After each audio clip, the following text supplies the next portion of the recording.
Chapter 481. Everything was chaotic and noisy, but the general situation of the world was as calm as before. Even after the explosion in the Immortal City, the scene was fiery and the casualties were heavy. It made the evil cult, which had been on the decline for a long time, suddenly become the focus of attention again. But in fact, this did not change or help the evil cult's momentum and actual situation. On the contrary, on the side of Xianxia and Fuyunji, with the entrance of the underground palace that Lu Chen accidentally found, broke through the old nest that the evil cult had been operating in the Immortal City for many years, killed and captured many remnants of the evil cult. Except for the most mysterious leader Elder Ghost who was still on the run, it could be said that the evil cult's power in the Immortal City had been defeated in one fell swoop. Decades of hard work went down the drain. The result of this battle could be said to be unforgettable pain for the evil cult. However, Fuyunji did not relax because of this. After fighting with the evil cult for many years, they were experienced and their methods were ruthless. They had a deep meaning of extermination. Many of the evil cult's captives who were captured alive were questioned in Fuyunji's prison. Naturally, there were some punishments that could not be known by outsiders. In short, the result was that, after a few days of silence, Fuyunji once again launched a large-scale operation and carried out a thorough sweep of the remaining evil cult spies and hidden forces in the Immortal City. This was a swift, ferocious, and thorough sweep. During this period, there were even quite a few spies caught within the true Immortal Alliance. There were quite a few people who usually didn't reveal any flaws, but this time, they were exposed by the confessions of the captives. These spies were all over the halls of Xianxia.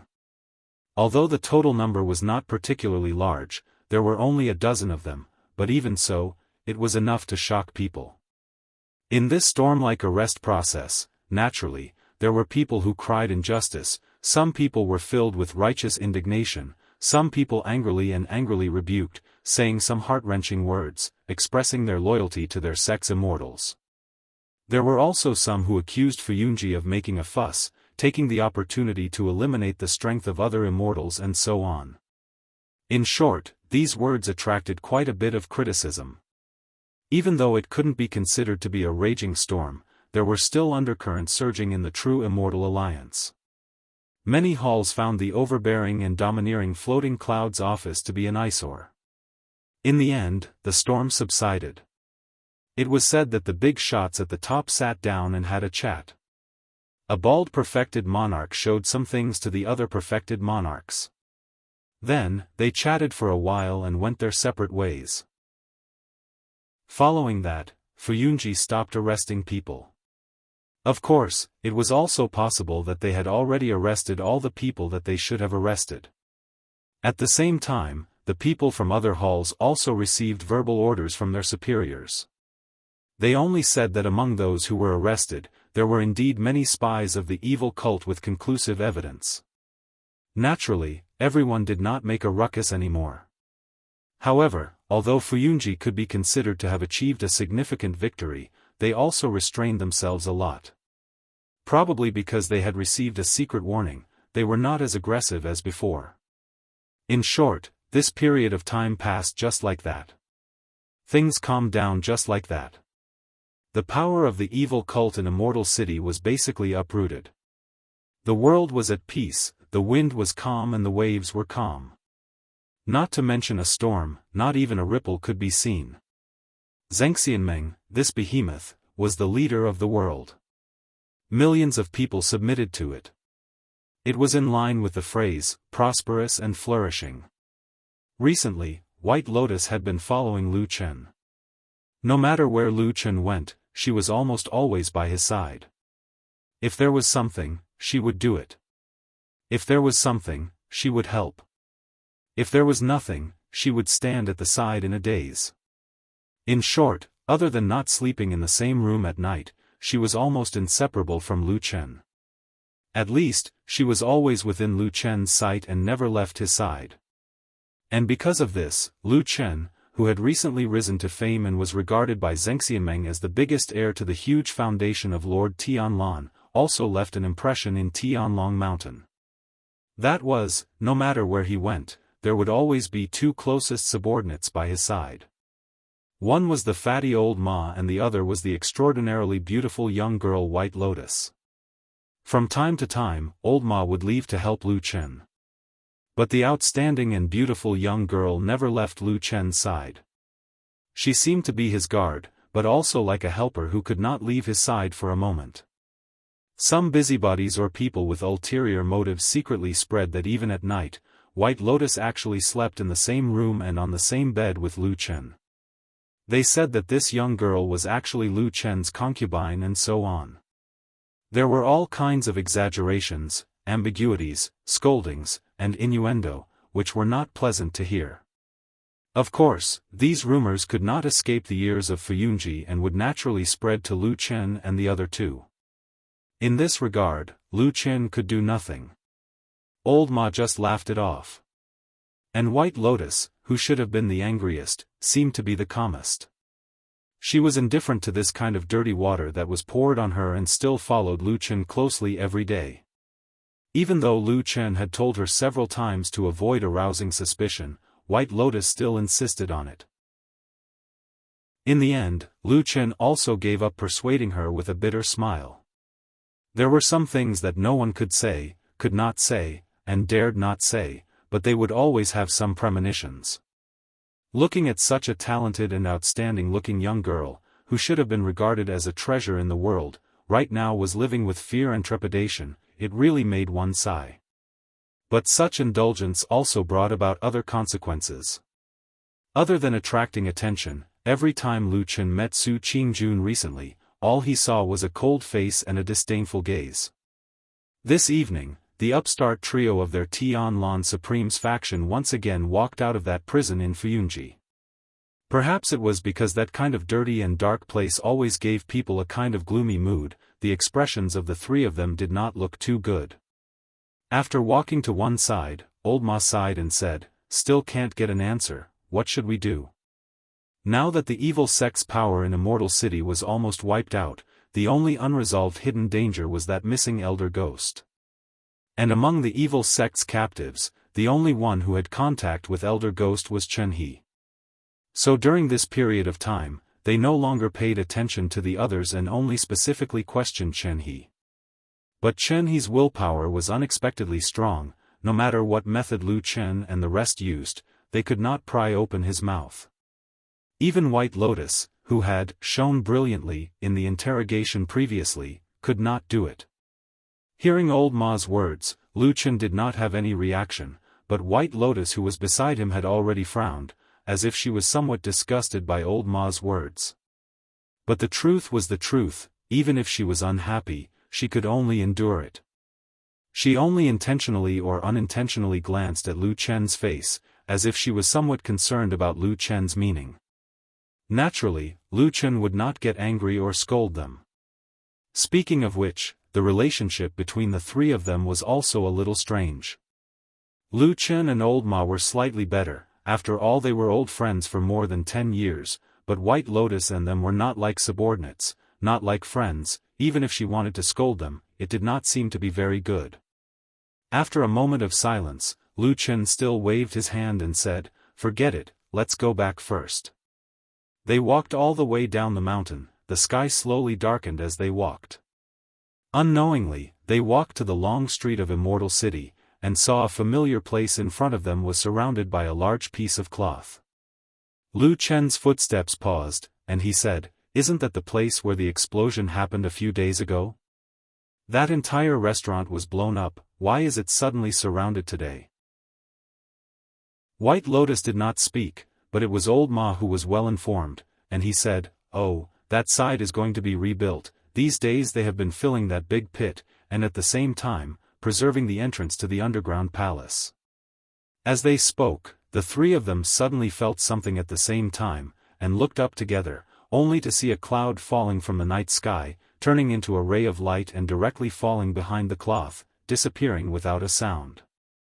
Lu Chen glanced at old Ma, and old Ma understood, and said in a low voice, "Now the underground palace below is not allowed to enter, including our people in Fuyunji. Those who go in and out are all people from the Starry Hall." Lu Chen was startled, and he glanced over there, frowned and said, "Could it be that that person just now, is it Immortal Guyu? Why does he keep running underground for no reason? Why is he doing this every day?" Chapter 482. They stopped to watch, and as they discussed in private, they took a few steps closer to the place where the curtain was. Soon, they were discovered by several guards standing there. Not long after, someone came over.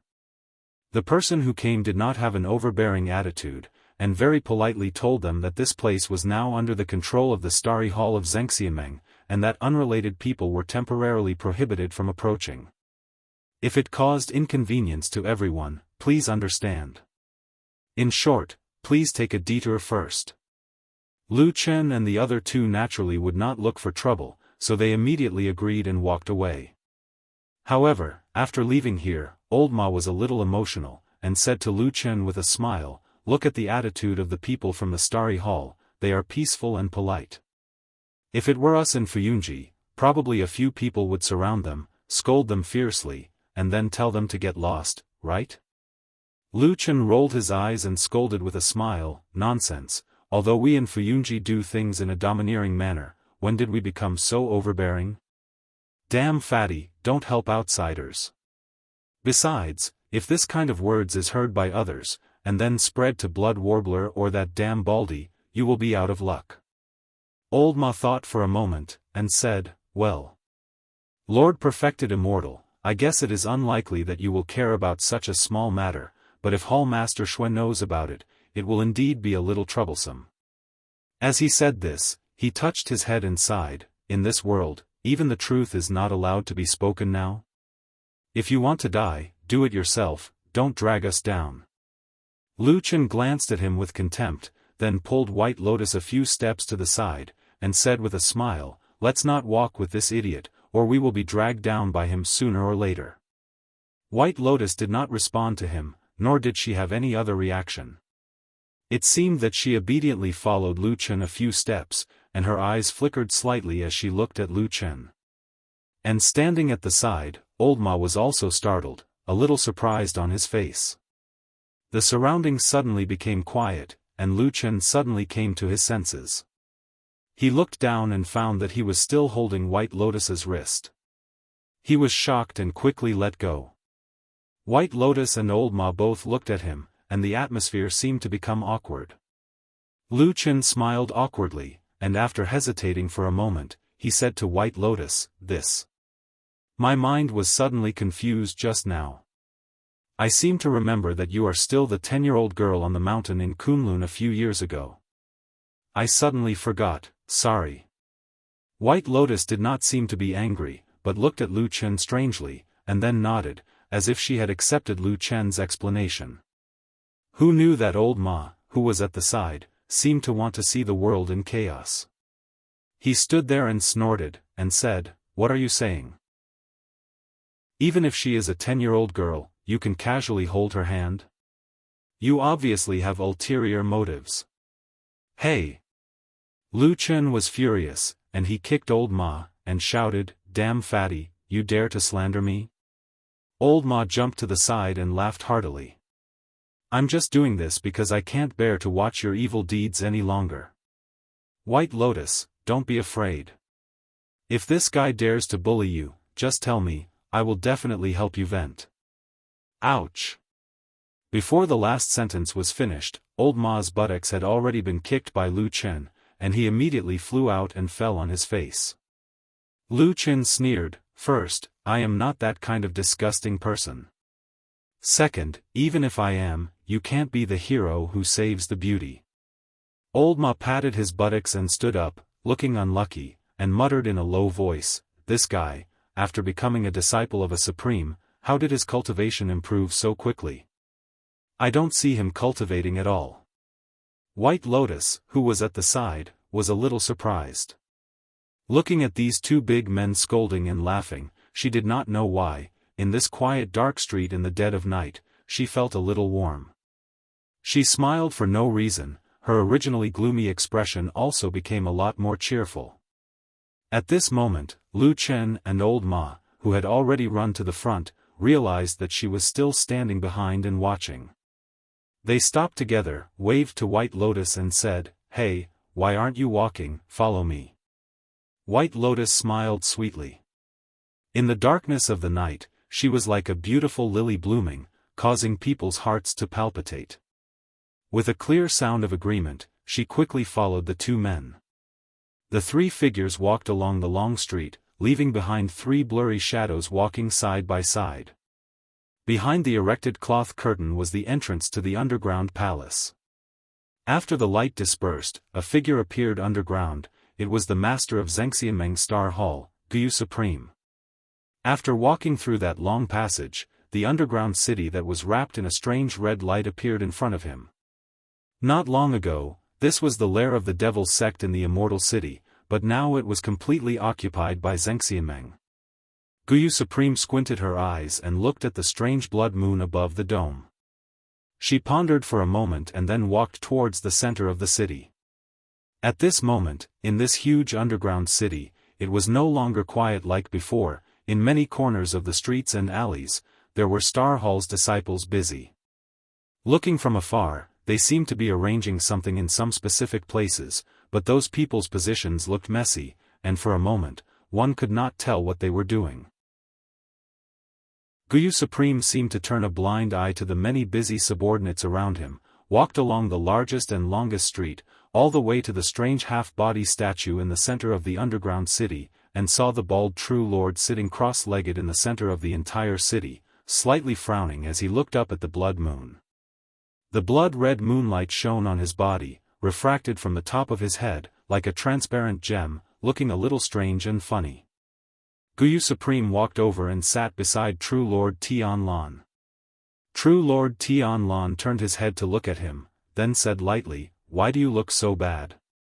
Guyu Supreme shrugged and said, "It's rare for you to come down. Of course you don't feel anything sitting here, but I stayed here for more than 10 days, the longer this blood corrosion power shone, the more harmful it is. In the end, even I couldn't stand it, so I went up to hide for a while."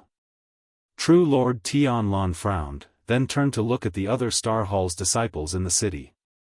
Guyu Supreme understood what he meant, and said, "You don't have to worry about this, they are all rotated, at most 24 hours, then they will go out." True Lord Tianlan nodded, retracted his gaze, and at the same time, glanced at the nearby houses that were far taller than ordinary human houses. His eyes were a little gloomy. After a while, True Lord Tianlan said, "I didn't expect this demon city to actually be perfectly preserved until now." Guyu Supreme also sighed, seemingly a little emotional, looked at those houses, and said, "Yes, who would have thought? But it doesn't matter, they are just some empty houses, as long as the demons who lived here back then don't come back." "Come back?" True Lord Tianlan smiled. There was a bit of coldness in his smile, and his eyes glanced at the ground, intentionally or unintentionally. Guyu Supreme obviously knew some things like him. He didn't show any strange expression towards True Lord Tianlan's attitude. Instead, he stretched out his hand and patted the ground lightly. After a while, he suddenly smiled, and said, "Speaking of which, those sages of our human race, they were quite ruthless to the demons, right?" Chapter 483. Ruthless? True Lord Tianlan smiled and said, "If it's not ruthless, the ones that can be seen everywhere in this vast divine continent should be those fellows who call themselves the god race. As for us humans, we're probably still living the lives of livestock." True Lord Guyu looked up at the huge statue and suddenly said, "I once read a saying in the ancient books of the Starry Hall. The 4 huge god statues in the immortal city are indomitable and as lofty as mountains, but their bellies are hollow, imprisoning the vengeful spirits of tens of millions of people who died in ancient times." True Lord Tianlan shook his head and said, "You can't take it seriously if it's not true. The books of the demon race have basically all been burnt to ashes, and not a single word has been passed down. The pitifully few things that remain are also hidden in a place that only we can see, and they were all written by our own people." True Lord Guyu didn't seem angry, and seemed to agree with True Lord Tianlan's words. She smiled and nodded. True Lord Tianlan pondered for a moment, and a trace of solemnity appeared on his face. He asked True Lord Guyu, now that the blood moon has appeared, and the ethereal palace is shaken, although there are still restrictions down there, there won't be any accidents, right? True Lord Guyu frowned slightly, and seriously pondered for a moment, as if going through all the possibilities she knew. Then, she also very seriously said to True Lord Tianlan, no, as long as the restrictions at the exit of the ethereal palace don't move, there will definitely be no accidents. Moreover, the sages of the past also have a backup plan. Even if the formation at the exit of the ethereal palace is shaken, there's another more powerful restriction that can suppress all the demons and monsters. True Lord Tianlan raised his brows and said, there's actually such a thing, and I actually didn't know about it. True Lord Guyu smiled and said, it's been too long, and most people have forgotten about these things. Only my starry hall has passed down this restriction method since ancient times. It can be considered as a mission passed down by the ancestors, and I have always kept it in my heart, not daring to forget it. True Lord Tianlan's face revealed an extremely rare expression of respect. He tidied his clothes, and slightly nodded towards True Lord Guyu, as if it was a respectful greeting. The usually easygoing Guyu True Monarch did not avoid it this time. She accepted the True Monarch's bow and said softly, on behalf of the ancestors and sages, I accept your bow. Perfected Lord Tianlan nodded. What's the second restriction formation? Can you tell me about it? True Monarch Guyu said, I naturally trust you. I won't hide it from you, but the biggest backup plan is actually our human race's ancestor, the sage, relying on this Xianxia immortal city, and using the 4 divine beast statues built by the demon race as the formation core, he set up an unprecedented huge formation. Normally, this formation is concealed and can't be seen, but it can suppress the earth veins and gather spiritual energy. That's why our immortal city is known as the #1 spiritual mountain in the world. Perfected Lord Tianlan took a deep breath of air and said emotionally, so that's the reason behind it. After a pause, he said in a low voice, but as far as I know, this outer formation has probably never really been used after it was completed, right? Perfected Lord Guyu smiled.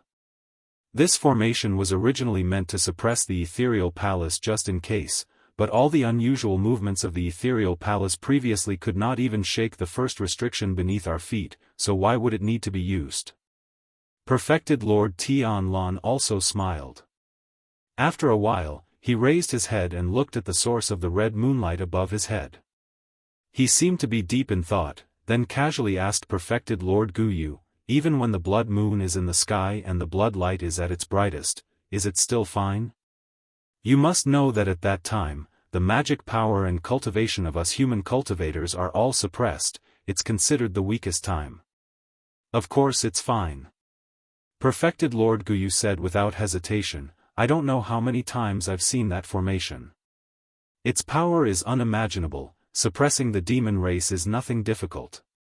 Perfected Lord Tianlan clapped his hands and laughed heartily. His smile was carefree, as if he was finally relieved.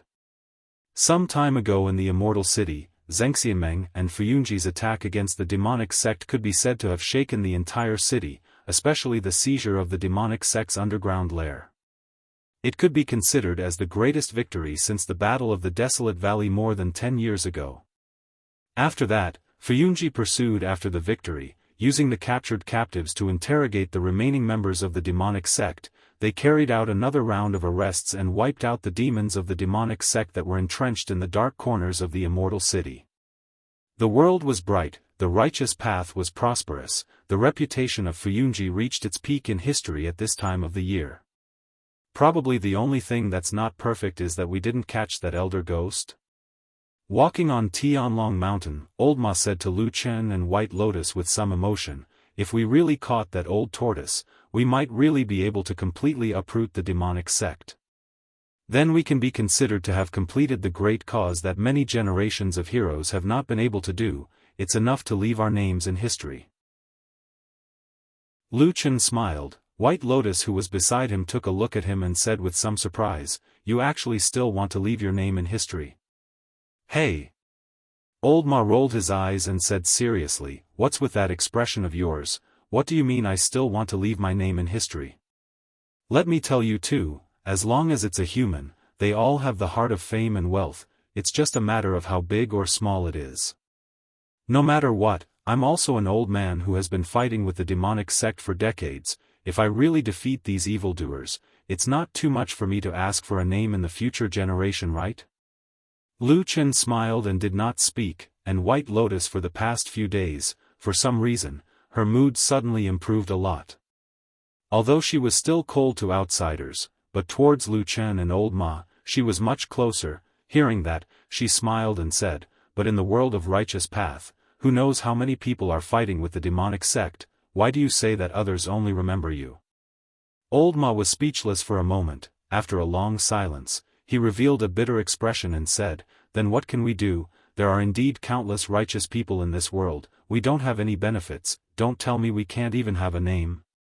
White Lotus glanced at the person next to her, then pointed to Lu Chen and said, "No, in the future he will be immortalized. This Lu Chen, or Tianing name, is destined to be praised by many people in the future."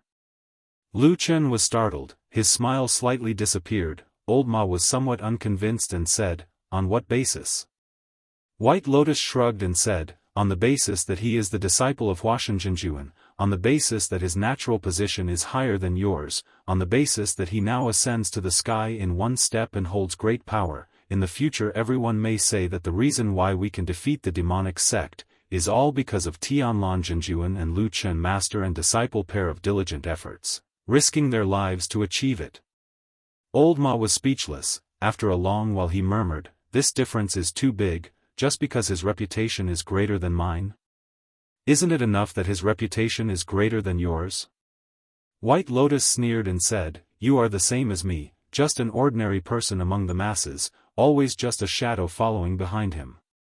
You have nothing, no identity, no status, no achievements, or, even if you have achievements, no one knows. Then on what basis do you still have delusions of wanting to be immortalized?"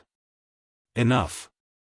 A shout came from the mouth of Lu Chen, his face a little dark, looking at White Lotus with a frown, and said, "We were just having a good conversation, why did we suddenly talk about this irrelevant topic?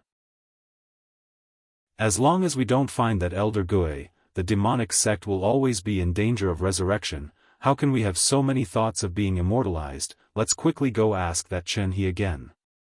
With that said, he strode towards the prison that had already appeared in front of them. Behind him, Old Ma sighed, waved to White Lotus, and then followed. White Lotus pursed her lips, her eyes fell on the back of Lu Chen. After a moment, she snorted and slowly walked over, at the same time muttering in a low voice, "It's just a guilty conscience. I don't believe you can catch that old turtle. If you really catch him, how many people in Fuyunji will?" Chapter 484. Out of the three of them, only Lu Chen and White Lotus entered Fuyunji's prison. As for Old Ma, for the past few days, he followed them to this place to casually stroll around and then left by himself. As for where he was going, he never told Lu Chen and White Lotus, and Lu Chen also did not ask him, as if he already knew. Currently, the number of evil sect demon captives imprisoned in this prison was already quite a lot, but to Lu Chen and White Lotus, most of them basically had no value to interrogate. The only thing they were interested in was the news of that missing ghost elder, and the only person who could provide a statement here was only one person, that was Chen He. Chen He's days were very miserable, and also very bitter. The Fuyun Sea and the devil cult had been fighting for so many years, so naturally, they also had many sinister and ruthless methods in the dark. And the fairy-like young lady from a few days ago was also a formidable character. She was so young and incomparably savage, torturing him until he hovered between life and death. Just that for some reason, he still did not speak and kept silent. However, in the past few days, he also noticed that those who came to interrogate him were usually those 2 or 3 people. The strange thing was, the one who used his mouth to interrogate him was always that little girl, and the other man always stood at the side without saying a word, from the beginning to the end, looking at him but never said a word. Who was that person? He was tortured until he was a little delirious. Sometimes his mind was blank, sometimes he felt that the man seemed somewhat familiar, but sometimes he also felt that he was very strange. Chen He had already lost all hope towards his own fate. He even started to become numb from the day after day of torture, woodenly waiting for the arrival of the day of death in pain. Just that today, he was like a dog being dragged out of the prison by those fiendish prison guards. He thought it would be another day of unbearable pain, but very quickly, he discovered that today seemed to be somewhat different. The path he took today was different from usual. That disgusting and frightening interrogation room appeared in his sight as usual, but those guards still dragged Chen He, who was already riddled with scars, still wearing heavy shackles and could not even walk on his own, and continued to walk forward. After walking past the interrogation room, they walked forward for a while and came to another room. They opened the door, and then threw Chen He in. Pang! Chen He fell heavily on the ground. Those Fuyunji guards never had any sympathy for these evil sect demons, and then with another muffled sound, they closed the door. The room seemed to be very quiet, and did not seem to have the usual blood stench and stench of this prison. Chen He panted heavily, gritting his teeth as he struggled to prop his body up, and looked around. This seemed to be a quiet room, but the room was empty. There were no furnishings, including the four walls. There were only two people standing in front of him. Chen He opened his eyes wide, and after a moment, saw the two familiar faces, and could not help but smile bitterly. It was Lu Chen and White Lotus. They stood in this empty room, but at the same time, there were no disgusting and frightening torture tools and blood. White Lotus's expression looked a little strange, and on this day, it was Lu Chen who stood in front, and she quietly stood behind. Chen He fell back to the ground, quietly lying on the flat floor. For a moment, he actually felt a trace of happiness. Since when did a moment of peace and tranquility, without the stench of blood, and without pain and punishment become an extravagant hope? Footsteps sounded, and after a moment, a pair of feet appeared beside his head. Chen He struggled to turn his head, and saw Lu Chen's face. Lu Chen squatted down beside him, looked at Chen He, and said, "Do you recognize me?" Chen He looked at him in a daze, and then shook his head. Lu Chen thought for a moment, and then glanced at his almost unscathed body, and then sighed and said, "Almost 20 years, you are the toughest evil sect person I have ever seen." Chen He did not know how to react, and thought, could this sentence be a compliment, or was it full of malicious mockery, or, in the following time, they would use even more vicious torture methods to torture people. Lu Chen took a box from his side, placed it by his feet, and then took out a small stool from somewhere, sat beside Chen He, who was lying on the ground, and said indifferently, "The shackles cannot be removed, the other parts of your body will hurt, bear with it."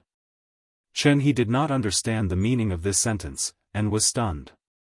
Suddenly, he heard a crisp sound, and a piercing pain came from his chest. Chen He instinctively howled, and his body trembled uncontrollably. In Lu Chen's hand was a piece of tattered cloth, and it was a piece of Chen He's clothes on his chest. After many days of torture, his flesh was badly mutilated, and these clothes had already stuck together with his flesh. He directly tore it off, and immediately the wound on Chen He's chest was torn open, and blood flowed out. Chen He groaned in pain, but Lu Chen remained indifferent. He only frowned slightly as he looked at Chen He's chest. Under the incomparably filthy black prisoner's uniform, the flesh on this prisoner's chest had already turned black and rotted. Lu Chen shook his head. With an indifferent expression, he stretched out his hand again and tore at the air repeatedly with a swish. Chen He suddenly screamed, and his hoarse voice reverberated in the quiet room. It was even more mournful than the sound of a pig being slaughtered. White Lotus, who was standing at the side, frowned, and looked at Lu Chen with a complicated expression. This continued for a while, and Lu Chen had already torn off all of Chen He's clothes, including his pants. It was only because White Lotus was a girl that he still left him a pair of underwear. But looking at it now, Chen He's wretched state could be seen. It was truly a body with cuts and bruises all over, and it could be seen that he had recently been severely tortured. Lu Chen threw away the tattered cloth in his hand, and then opened the box by his feet. After a moment, he carried a jar over, and casually opened the stopper. A strong smell of alcohol floated out. "This is an extremely strong liquor. Do you want to drink it?" Lu Chen asked Chen He. Chen He was still panting, and at the same time, he looked at Lu Chen, but there was no fear in his eyes. He grinned and said in a hoarse voice, "Drink." Lu Chen smiled, and with a flick of his wrist, a white liquid poured out. Chen He immediately opened his mouth wide, greedily catching this rare liquor, and swallowed it in big mouthfuls. In the quiet room, the sound of gurgling could be heard incessantly. When he didn't have time to drink, the strong alcohol splashed from his mouth and landed on the wounds on his body. The pain made Chen He spasm and tremble. This was about 30% of the wine in the jar. Lu Chen stopped. Chen He gulped down the last mouthful of strong liquor, panting as if he had not had enough. He let out a long sigh and said, "That was satisfying." Lu Chen said lightly, "A lot of the rotten flesh on your body needs to be cut off, or else you won't live. Just treat this liquor as a rinse. If you can bear it, then bear it. If you can't, then faint." Chen He was startled, and before he could speak, he saw Lu Chen pour the jar of liquor on his chest. The burning pain immediately made Chen He scream. However, from the corner of his eye, he saw a black dagger in Lu Chen's hand. The dagger pierced his chest, and with a flick of his wrist, a piece of black rotten flesh was cut off. Blood splattered, and Chen He's scream seemed to shake the entire prison. But halfway through his scream, his eyes rolled back, and he fainted. Chapter 485. Fainting in severe pain is said to be a self-protective response of the human body, but sometimes a more intense or more prolonged pain can cause a person to wake up from a coma. That was what happened to Chen He that day. After a low growl, his originally unconscious body trembled and woke up again. Then, his face was distorted, and he was sweating profusely. However, he did not panic. He had already experienced the same intense pain during this period of time in the terrifying interrogation room. Of course, this did not mean that he would feel better after experiencing it. On the contrary, this kind of pain could easily make people wish they were dead. Despite the intense pain, Chen He could still see that the wounds on his body, chest, and abdomen had been bandaged with a clean white cloth. At the same time, the wounds under the white cloth were still painful, but they were much less painful. There was even a cool feeling coming from the wounds. This was clearly a sign that healing medicine had been applied on the wounds. However, there was still intense pain coming from his body. That was because Lu Chen hadn't pulled back yet. He was still holding onto Chen He's right arm, calmly treating the wound. Chen He endured the pain and looked at him. He found that Lu Chen's treatment method was abnormally rough and direct. He first checked the skin wounds, and if there was any rotten and smelly flesh, he would directly cut it with the black dagger. If the injury was slightly lighter, such as the skin being torn open, he would directly pour liquor on it and rinse it. These two methods were enough to make people wish they were dead. Even a tough person like Chen He could not stop screaming and gasping for breath. His head was covered in cold sweat, and his body was trembling. Not long after, Lu Chen finished treating the wounds on his right arm. Then, he took out some ointment from the box beside him and applied it to the wound. Then, he took out a clean white cloth and bandaged it. Soon, the terrifying pain subsided a lot, and a cool feeling came from the wound. "Why?" Chen He looked at Lu Chen and asked in a low voice, as if he had finally managed to take a breather from the effective but excruciating healing. Lu Chen looked at him, then walked to the other side of his body with the tools in his hand and sat down. He picked up Chen He's left arm and examined it. At the same time, he said faintly, "You are a person who is useful to me, but if you continue to be tortured like this, even if you don't die, you will go crazy." Chen He was silent. Everyone's body and will had a limit. Once the last line was crossed, people would die, or if they were pushed too far, they would go crazy. Chen He was very determined to keep the secret, but he really felt that he could not hold on any longer. No one could continue to endure such intense pain for a long time. Hiss! Suddenly, Chen He let out a low groan and sucked in a breath of cold air. It was Lu Chen who had sliced off a piece of rotten flesh from his arm. Fresh blood gushed out. Chen He's face was as white as paper and he almost fainted again. He clenched his teeth and looked at Lu Chen calmly treating the wound. Suddenly, a few words came out from between his teeth, "Thank you." Lu Chen looked up at him and said, "What are you thanking me for? Maybe I will make you suffer even more in the future." Chen He sneered, panting as he leaned his head on the ground and said, "Just come." Lu Chen smiled. Seeing that the wound was almost treated, he took out the medicine and started to apply it. After a while, Chen He suddenly asked, "Should I know you?" This time, Lu Chen did not raise his head. He calmly said, "More or less. I am called Lu Chen. I used to stay in the evil faction. If you have stayed in the sect long enough and your position is high enough, you will probably know my other name." "What name?" Chen He frowned and asked. "Black Wolf." "Black Wolf."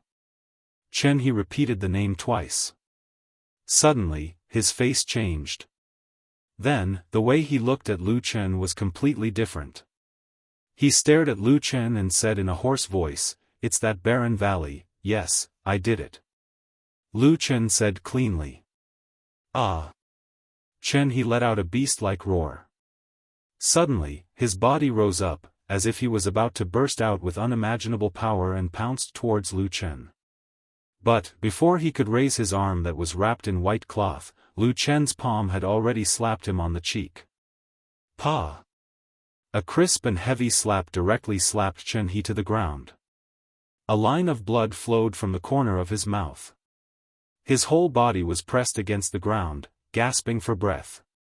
However, the pain did not end. Without waiting for him to take another breath, suddenly, a heart-wrenching pain came from his thigh, causing Chen He to scream miserably, as if he had used all his strength to shout. White Lotus, who was standing at the side, frowned. She watched as Lu Chen stepped on the wound on Chen He's thigh with a deadpan expression. At the same time, he kept twisting and rubbing, causing Chen He's whole body to tremble. He looked like a mad dog. She then looked at the bandaged wounds on Chen He's upper body, and then looked at Lu Chen's completely different behavior from before. She couldn't help but think, is this guy a lunatic in his heart? After Chen He screamed for a while, Lu Chen moved his foot away from his wound and then squatted down in front of him. Looking at Chen He's face covered in cold sweat, his distorted and trembling face, he said calmly, "Do you know your situation now?" Chen He gasped, then looked up at him, nodded, and even gritted his teeth and smiled. Although the smile was uglier than crying, he said, "I understand." Lu Chen stared at him for a moment, then nodded and said, "You are a smart person." Lu Chen turned around and acted as if nothing had happened. As if nothing had happened, he began to help Chen He treat the wounds on his legs. But after being trampled by his vicious foot, the wound on Chen He's thigh was at least half as serious, causing Chen He to suffer a lot more. In the process of treating him, Lu Chen suddenly said, "Recently, when I watched you being tortured, I often thought of one thing: if I had exposed my identity in the devil cult, I would probably have suffered the same fate as you. At that time, would I be able to endure the pain like you?" As he spoke, the blade in his hand did not stop. Chen He was in so much pain that he was sweating and seeing stars, but he couldn't even answer. Fortunately, Lu Chen didn't seem to care about his answer. After a moment of silence, he seemed to be talking to himself. "Later I understood, I can endure it."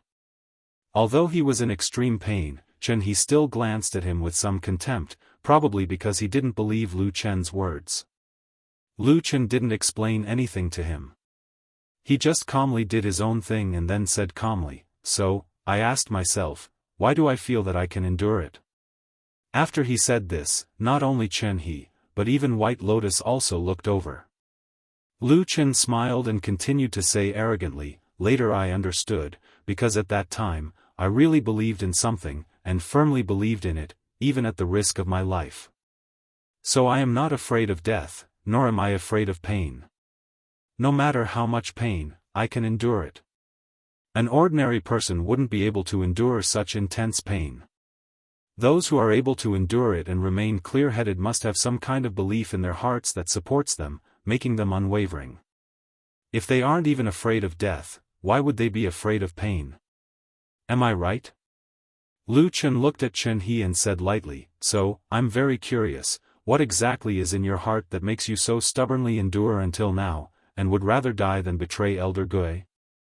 Is it that old tortoise who has done you a great favor?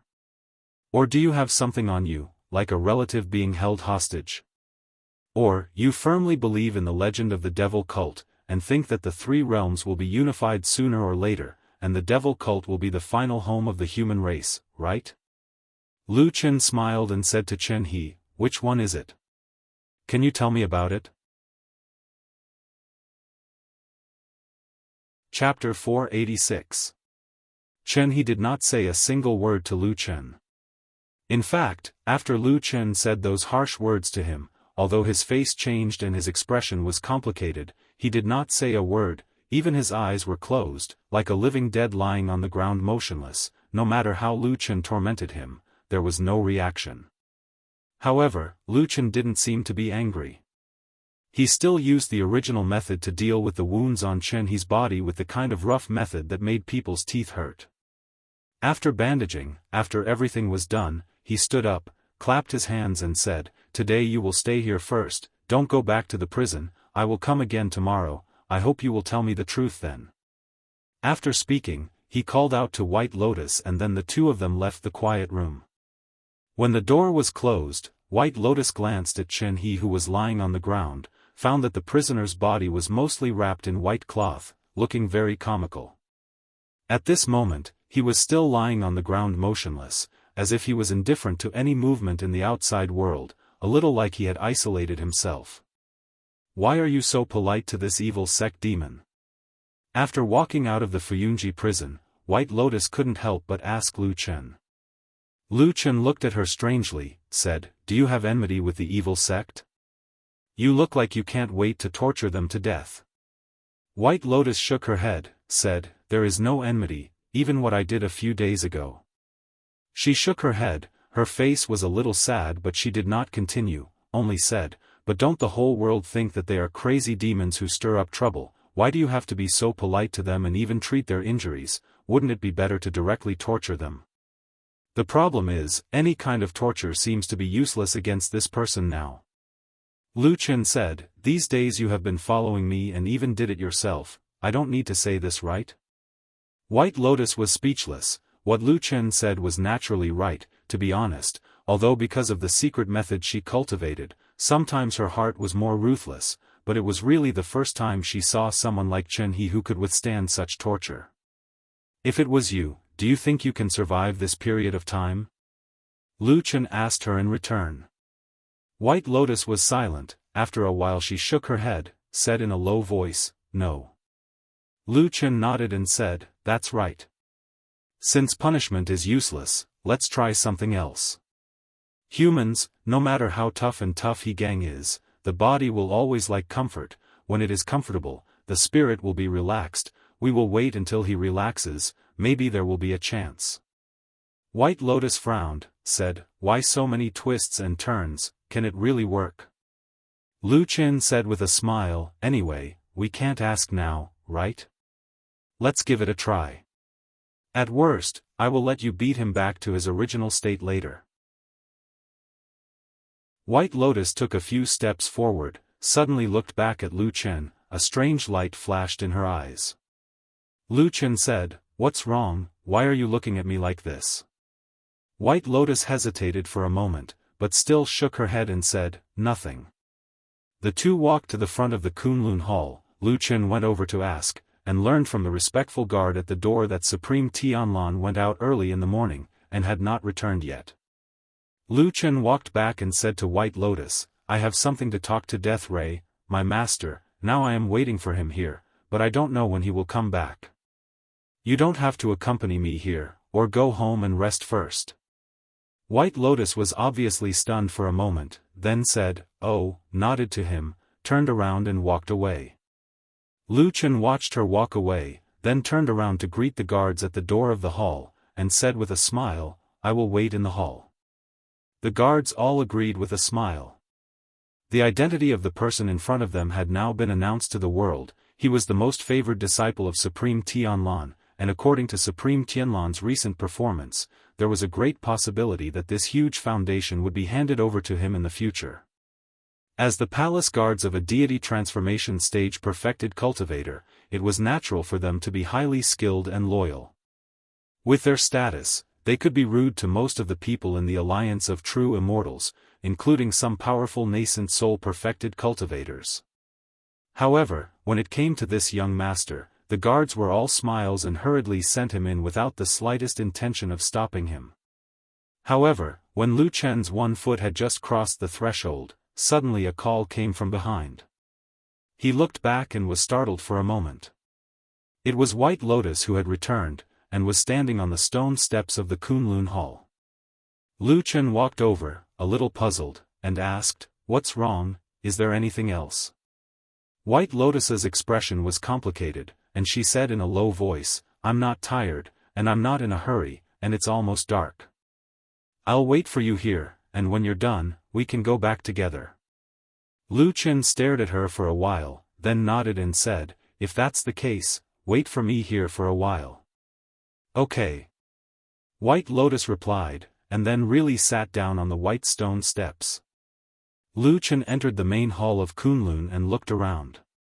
He had come to this place many times, and every time he came, he felt that it was empty, especially this time when he was alone. There was a particularly cold and lonely feeling. That damn Baldy must have sat alone in this huge hall many times in the past. I wonder what his mood is like, and if he also feels a little lonely.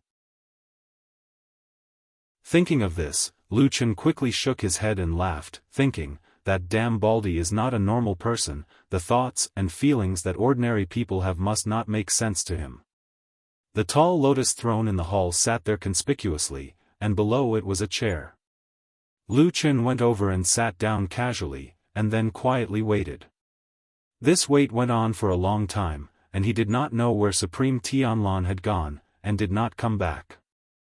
But the sky outside finally gradually darkened, and dark clouds gathered in the sky. Dusk was approaching, and there seemed to be a storm in the sky. Lu Chen did not seem to have any reaction to the change of the weather outside, and still quietly sat and waited. Finally, after the sky outside darkened, when the first thunder sounded, a tall figure appeared at the door and walked in. The guards at the door of the main hall seemed to have received an order, and one after another, they all retreated. After a while, the figure of Supreme Tianlan appeared in front of Lu Chen, looked at him with a trace of a smile, and very calmly said, I heard that you have something to talk to me about? Yes. Lu Chen stood up, and did not say too much nonsense, and very directly said, it's about the matter of pursuing the evil sect Elder Ghost.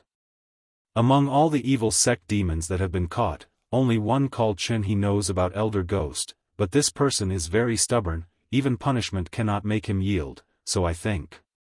Boom! A flash of lightning suddenly flashed, a sound of thunder exploded in the sky, suddenly interrupting Lu Chen's words, and then there was only the sound of water splashing, and it was raining heavily outside. In the darkness of the night, candles had not been lit in time in the main hall, and it seemed a little dark, and probably because Supreme Tianlan had given the order beforehand, so those servants did not come to light the fire. The master and disciple stood facing each other in the darkness. Lu Chen was just about to continue when he suddenly saw Supreme Tianlan suddenly raise his hand, and stopped him, and at the same time turned his head to look at the main hall's entrance. Lu Chen followed his gaze, and his brows also slowly furrowed. Outside the empty main hall, amidst the sudden gale and bitter rain, there was a lonely and frail figure sitting on the stone steps when a flash of lightning occasionally illuminated the front of the hall. The figure curled up motionlessly, allowing the wind and rain to batter the figure, drenching his clothes and hair. He looked lonely and extremely pitiful. Supreme Tianlan turned around, and looked at Lu Chen again.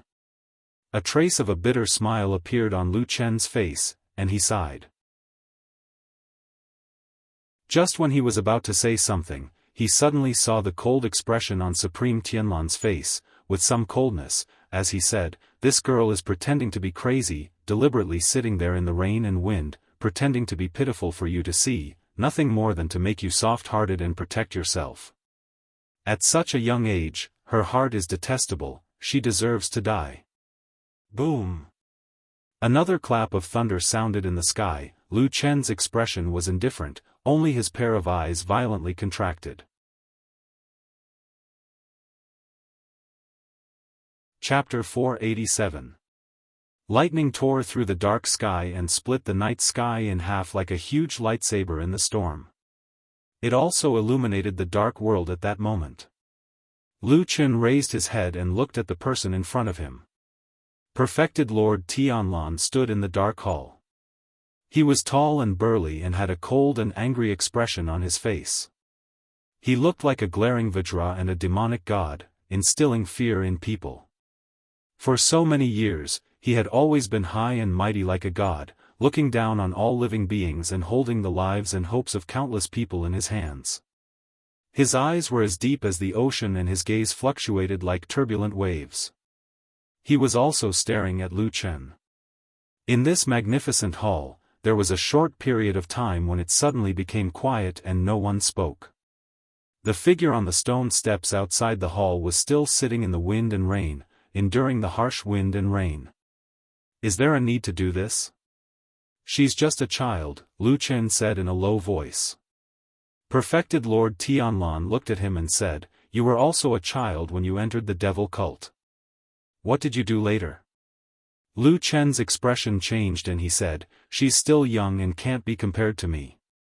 Back then, I was taught by you. She won't be so ruthless. Who was the one who repeatedly tortured the captive of the devil cult these few days?" Perfected Lord Tianlan interrupted him and said with some mockery, "That method is much stronger than when you were at this age, right? She hates me and you." Perfected Lord Tianlan looked at Lu Chen and said calmly, "Go and kill her." "Me? Why? You can't do it. But she's a disciple of Kunlun after all. Moreover, she's a rare five-pillar talent. I can't, she's Bai Chen's last disciple." Perfected Lord Tianlan interrupted him. Lu Chen immediately stopped talking. After a while, he sighed and said, "At the end of the day, this is the reason why she should die." Perfected Lord Tianlan looked at him with a deep gaze. "Is this reason enough?" Lu Chen fell silent. After a while, he said in a low voice, "Enough. Why must I kill her myself?" The moment Lu Chen stepped out of the main hall of Kunlun, his conversation with Perfected Lord Tianlan was still echoing in his mind. Even at that moment, even if he did not turn around, he could still feel the pair of cold eyes staring at his back. "You are my successor. If you don't do this, who will?" He knew that Baldy had always been paranoid. He knew that Baldy loved to play with people's hearts. He knew that this person was probably the most terrifying madman in the world. He also knew that, based on past experience, Baldy had almost never been wrong. A madman who almost never makes a mistake, Pa.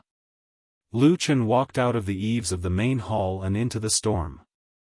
His feet stepped into a puddle on the ground. Sparkling water droplets flew into the air and transformed into a strange glow in the air.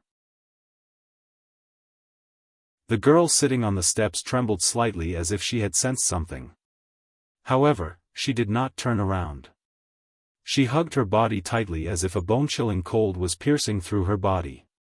She looked delicate and pitiful, like a delicate spring flower about to wither in the wind and rain. In the blink of an eye, the wind and rain had drenched Lu Chen's body, but he did not seem to feel it at all. In the dark hall behind him, there was a tall and burly figure standing by the door, looking at his back indifferently. His figure seemed to have merged with the night, turning into the omnipresent night sky that surrounded the two people in the wind and rain. Lu Chen walked over step by step. At some point, a black dagger had appeared in his right hand. Every step he took was accompanied by wind, rain, and splashes of water. In the pouring rain, a strange power seemed to be slowly rising in the dark night, forcing the curtain of water aside and opening up a path that led straight to that weak and helpless figure. White Lotus finally stood up and slowly turned around. She looked at the expressionless Lu Chen walking over, and also saw the black dagger in his hand. Her face was covered with rainwater droplets. She looked somewhat miserable and haggard, as if she had finally fallen into despair. Then, in a helpless voice, she said to Lu Chen, "Why? Did I not do well enough?" Lu Chen stopped in front of her and looked into her eyes. After a while, he said, "Sometimes in this world, there are those unreasonable things that happen." White Lotus sorrowfully looked at him and mournfully said, "But I still want to live." Lu Chen said, "But, he wants you to die." White Lotus stared at him, as if using all her heart and hope, and said in a low voice, "Save me, can you?" Lu Chen's gaze seemed to dim for a moment, as if thinking of something from the past, or perhaps feeling something. But after a moment, he still opened his mouth and said, "I can't save you." He raised his hand, holding the dagger, and then stabbed out. The black dagger pierced through the curtain of rain and water. At that moment, the world seemed to suddenly slow down, and perfectly round water droplets shot out in all directions. White Lotus's despairing and terrified gaze, the cold rain falling on her face like flying teardrops, and behind Lu Chen, countless black shadows suddenly appeared, like ghosts suddenly appearing in the darkness, wildly shouting. There was also a bolt of lightning that suddenly struck down from the sky. In the depths of the wind and rain, there was a tall and dark figure. He stared at her from afar. Just that gaze made White Lotus not dare to breathe, not dare to resist. She could only subconsciously reach out with her hands and grab the dagger, but she was powerless to stop it. She could only watch as the dagger pierced towards her chest. Lu Chen understood White Lotus. He knew that this young girl looked pure and innocent, but in reality, she had a viciousness and strength that could not be underestimated. But in the next moment, he was shocked. White Lotus's almost powerless reaction caught him off guard. That dagger pierced straight into her chest. The wind and rain soaked the young girl's clothes, and drops of water fell from her cheeks. Her hands grabbed the black dagger, and then dark red blood flowed from her palms, slowly dripping down along the blade. The black dagger pierced through her clothes and into her chest. Enough. Suddenly, a voice came from the hall, like a clap of thunder echoing in the dark night. Lu Chen's expression changed. With a low groan, he lowered his wrist and bent his body. With a light shout, the dagger was pulled back with a spray of blood. White Lotus's body was on the verge of collapse. Lu Chen hugged her, and suddenly looked back, only to see that in the distant hall, the tall and sturdy figure had already turned around. He seemed to casually wave his hand, and as he walked, he said, "Spare her life." Before he finished speaking, his figure had already disappeared into the darkness. There was no reason, no explanation. Lu Chen stared blankly in that direction, and suddenly lowered his head, only to see that White Lotus's chest already had a wound, and blood was gushing out. The young girl's face was as pale as paper, and she was already unconscious. He roared angrily, and with a wave of his hand, the black dagger disappeared in an instant. When his hand reached out from his bosom, there was already a jade bottle. With a crack, Lu Chen directly crushed the bottle with the red plum pattern, and then stuffed an elixir into White Lotus's mouth. Then, he carried White Lotus and rushed down the mountain. In the wind and rain, the great hall stood majestically. On the lotus throne, true Lord Tianlan sat like a demon god, his expression solemn as he gazed into the distance. After an unknown period of time, he slowly nodded, a trace of satisfaction on his face.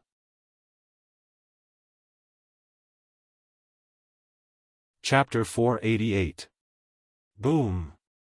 Another clap of thunder exploded in the sky. There was no one in front of or behind the great hall. There was only the seemingly endless wind and rain beating against their faces, and further away, there seemed to be a boundless sea of darkness. Lu Chen followed the mountain path down the mountain, but just as he passed the Fuyunji Great Hall ahead, he suddenly stopped, looked down at White Lotus in his arms. Under the lightning that flashed across the sky, the ice-cold raindrops slapped against White Lotus's face, making her face pale like paper, without the slightest trace of blood. However, amidst this miserable wind and bitter rain, the young girl seemed to have suddenly lost all pretense. She didn't have that elegant and otherworldly temperament, nor did she have that vicious and ruthless appearance. She was like a weak little beast that only had pain and fear left, curling up and nestling in Lu Chen's embrace. White Lotus's clothes on her chest, there was still blood gushing out incessantly, as if it could not be stopped. Lu Chen frowned as he swept the surroundings with his gaze, and then he suddenly turned around and flashed towards another direction. Not long after, that familiar row of houses appeared in his field of vision, silently standing in the raging storm. Lu Chen carried by Lien and sprinted away, sweeping across the long street in the heavy rain. When he arrived in front of one of the houses, he suddenly stopped in his tracks and stopped his body. The remaining force of his footsteps suddenly splashed water on the flagstone road like a waterfall, splashing into the air.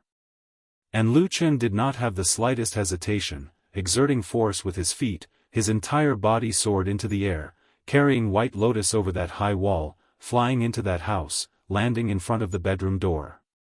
As soon as his feet touched the ground, water splashed everywhere, but his surroundings suddenly became quiet. Perhaps it was because the four towering walls blocked the outside world, or perhaps it was because a chilling aura suddenly filled the air. Lu Chen did not have the slightest hesitation, directly pushed the door, just that at this moment, in that already dark bedroom, suddenly a light low shout, that door abruptly opened, the miserable wind and rain outside the house instantly rushed into the darkness, but the next moment, together with that darkness, all of the rain and wind, in an instant, were all swept back. A blazing, bright, and dazzling sword light emerged from the darkness like a bolt of lightning. It was peerlessly swift and fierce, and it carried the momentum of a storm as it pierced towards Lu Chen from the darkness. Lu Chen took a step back, did not retaliate, did not evade, only whispered urgently, "It's me." The sword light shone brightly, breaking through the air, as if to cut through everything, as if to kill all enemies. Lu Chen's pupils shrank, but he still stood where he was. In a flash, that sword light had already arrived. And then, abruptly stopped. The light slowly dispersed, a long sword stretched out from that house, the body of the sword as bright as autumn water, the incomparably sharp sword tip, pointing right at the space between Lu Chen's eyebrows. Inside and outside the house, the sound of the wind and rain, the cold wind blew past, it was as silent as before. Thunder rumbled in the sky, lightning flashed, illuminating the dark night for a moment, saw the girl standing behind the door, holding the sword, cold and beautiful, just like the day they first met, in a trance. It seemed that many years had passed. So imprinted in his heart, he had not forgotten. The two of them looked at each other. They could clearly see Su Qingjun standing behind the door, her surprised eyes and the complicated emotions that followed. After a while, she still slowly put down the sword in her hand, a little surprised said, "Why is it you?" Lu Chen did not have time to reminisce with her at this moment, suddenly took a step forward, and said in a deep voice, "It's urgent, help me, save someone." Only then did Su Qingjun notice that he was carrying White Lotus in his arms, and that his breathing was obviously not right, as well as the wound on his chest that was dyed red with blood. Immediately her expression changed, and she cried out involuntarily, "White Lotus? How did she suffer such a serious injury?" Lu Chen took a deep breath, pushed White Lotus into her arms, and said, "She is an unmarried girl, and the wound is in a private place. It is really not good for me to treat her, otherwise it would be sullying her innocence. The matter is urgent, the only girl I know on this mountain top is you, can you help me?" Su Qingjun's eyes lit up for no reason, looked at Lu Chen, hesitated for a moment, then nodded and said, "White Lotus, she is also a disciple of our Kunlun, of course I should save her, you leave it to me." As she spoke, she stretched out her hand to take the White Lotus. Who knew that when she was holding White Lotus, there was a pause in the middle? Both of them were startled, looked down, and found that the already unconscious White Lotus, at some point, had one hand tightly grasped the collar of Lu Chen's chest, tightly not letting go, like a drowning person grasping the last life-saving straw, putting all her hope on it. Su Qingjun slightly frowned. Lu Chen immediately stretched out his hand, carefully pried off White Lotus's fingers one by one, and then sent her over. Su Qingjun nodded to him, turned around, and was about to enter the house, but was stopped by Lu Chen. "What's wrong?" Su Qingjun asked with some puzzlement.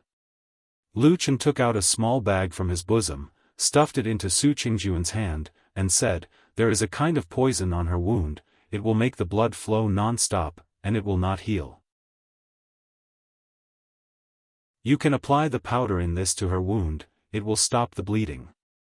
Su Qingjun was a little surprised, but still took the small bag, then turned around and walked into the house.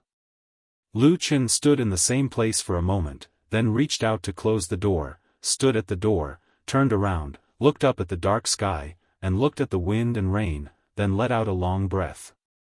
There was a trace of fatigue on his face, then he casually sat down by the door, leaned against the wall, and bent his legs.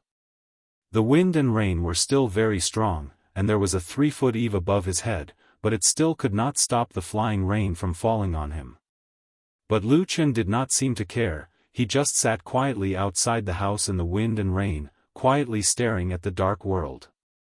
The house was lit up, as if a candle had been lit, a dim but warm light shone through the window, a touch of warmth in this dark and austere night. Lu Chen raised his head and glanced in that direction. He found that the window was not far from him. The light just happened to sweep past his head and fell into this narrow gap. It could not enter the wind and rain, nor could it block the chill, but it was still so fascinating. There was some movement in the house, it seemed that someone was busy. Lu Chen listened quietly, not saying a word. He sat in this dark corner and waited. After an unknown amount of time, suddenly there was a burst of footsteps behind the door. A moment later, a creak sounded, the door was opened, and Su Qingjun's figure appeared behind the door, then walked out.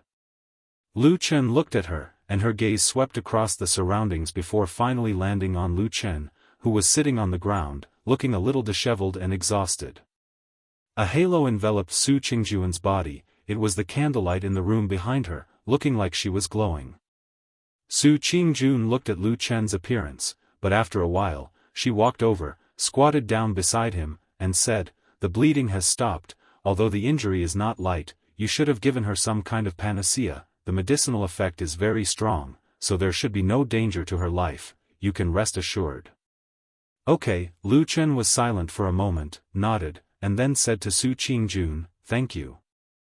Su Qingjun stared at this man, after a while, said in a low voice, "Don't you have anything to say to me?"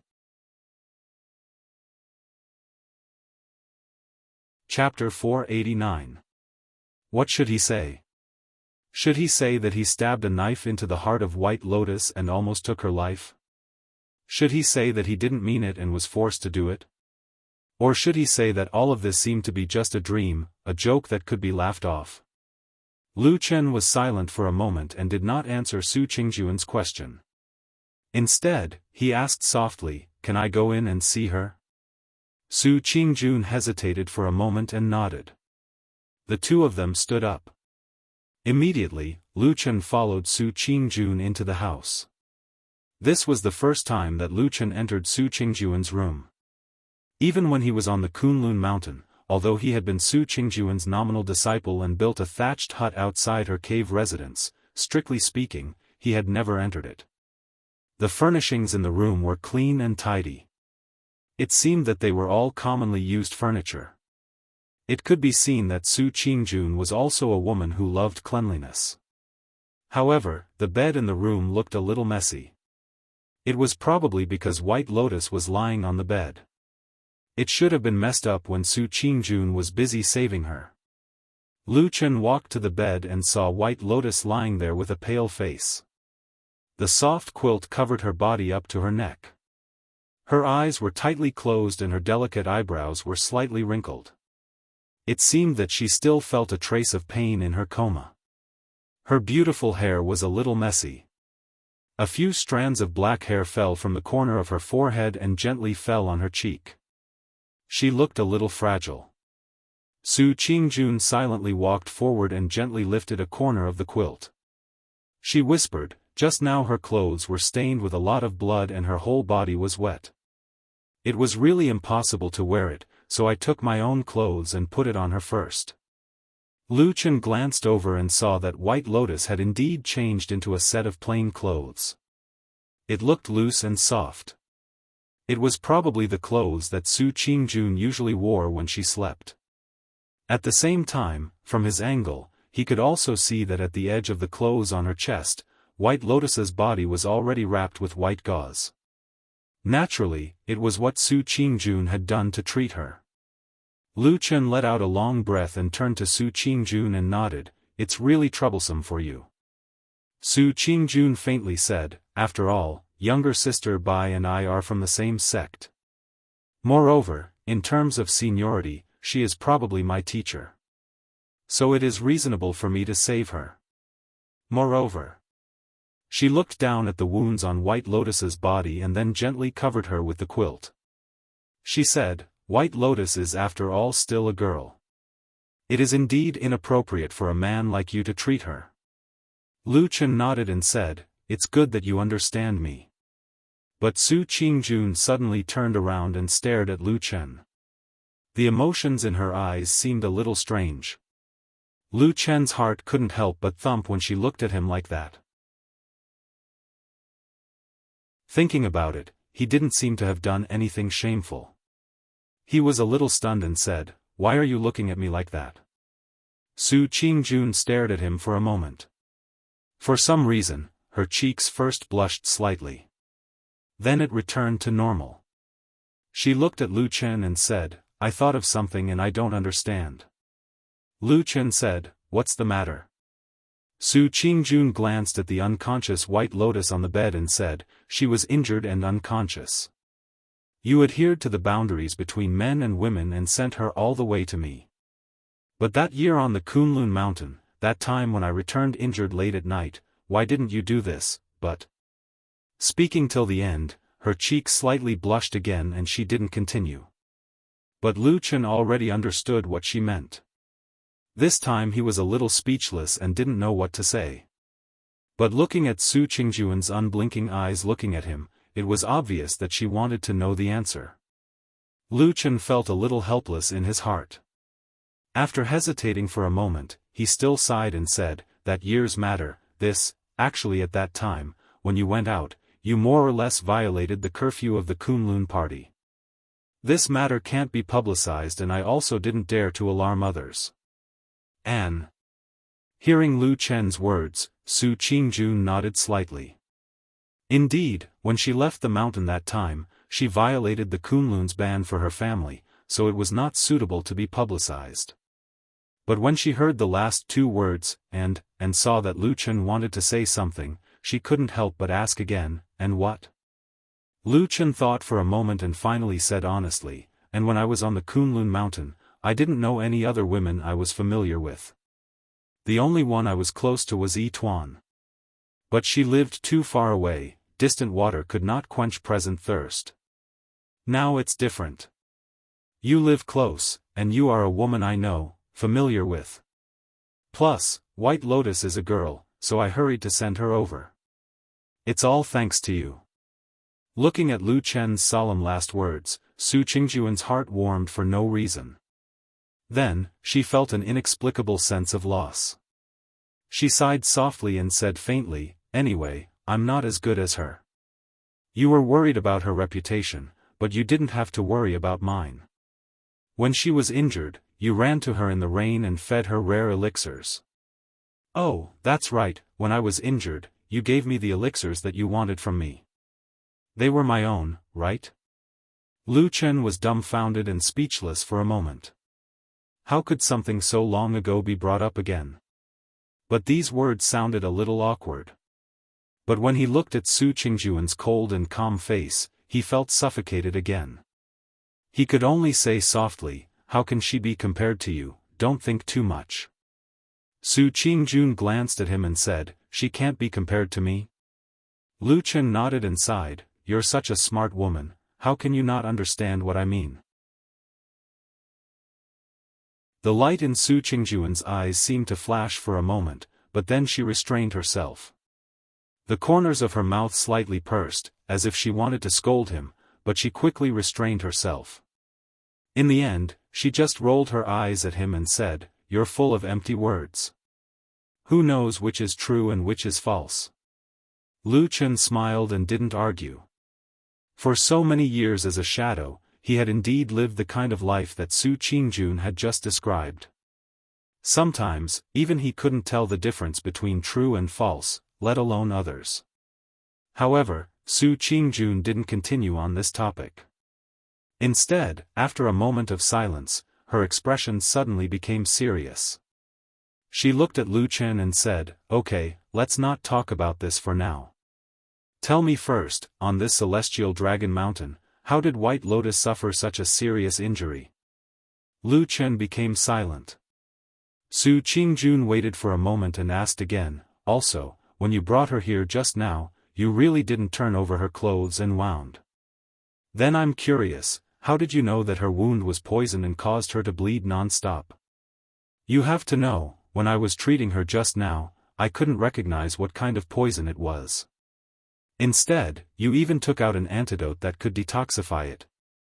She stared at Lu Chen with a trace of coldness on her face and said, "Why is that?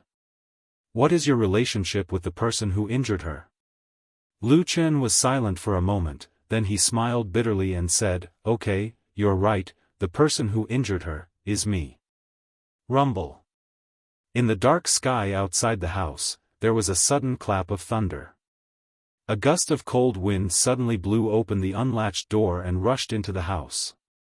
The lit candle shook violently a few times and actually went out in an instant. The room was immediately plunged into darkness, and there were gusts of cold wind. It was also at this time, suddenly, Lu Chen and Su Qingjun almost at the same time, turned their heads to look outside the room. Outside the open and shaking door, there seemed to be only a vast and boundless darkness in the cold wind and rain.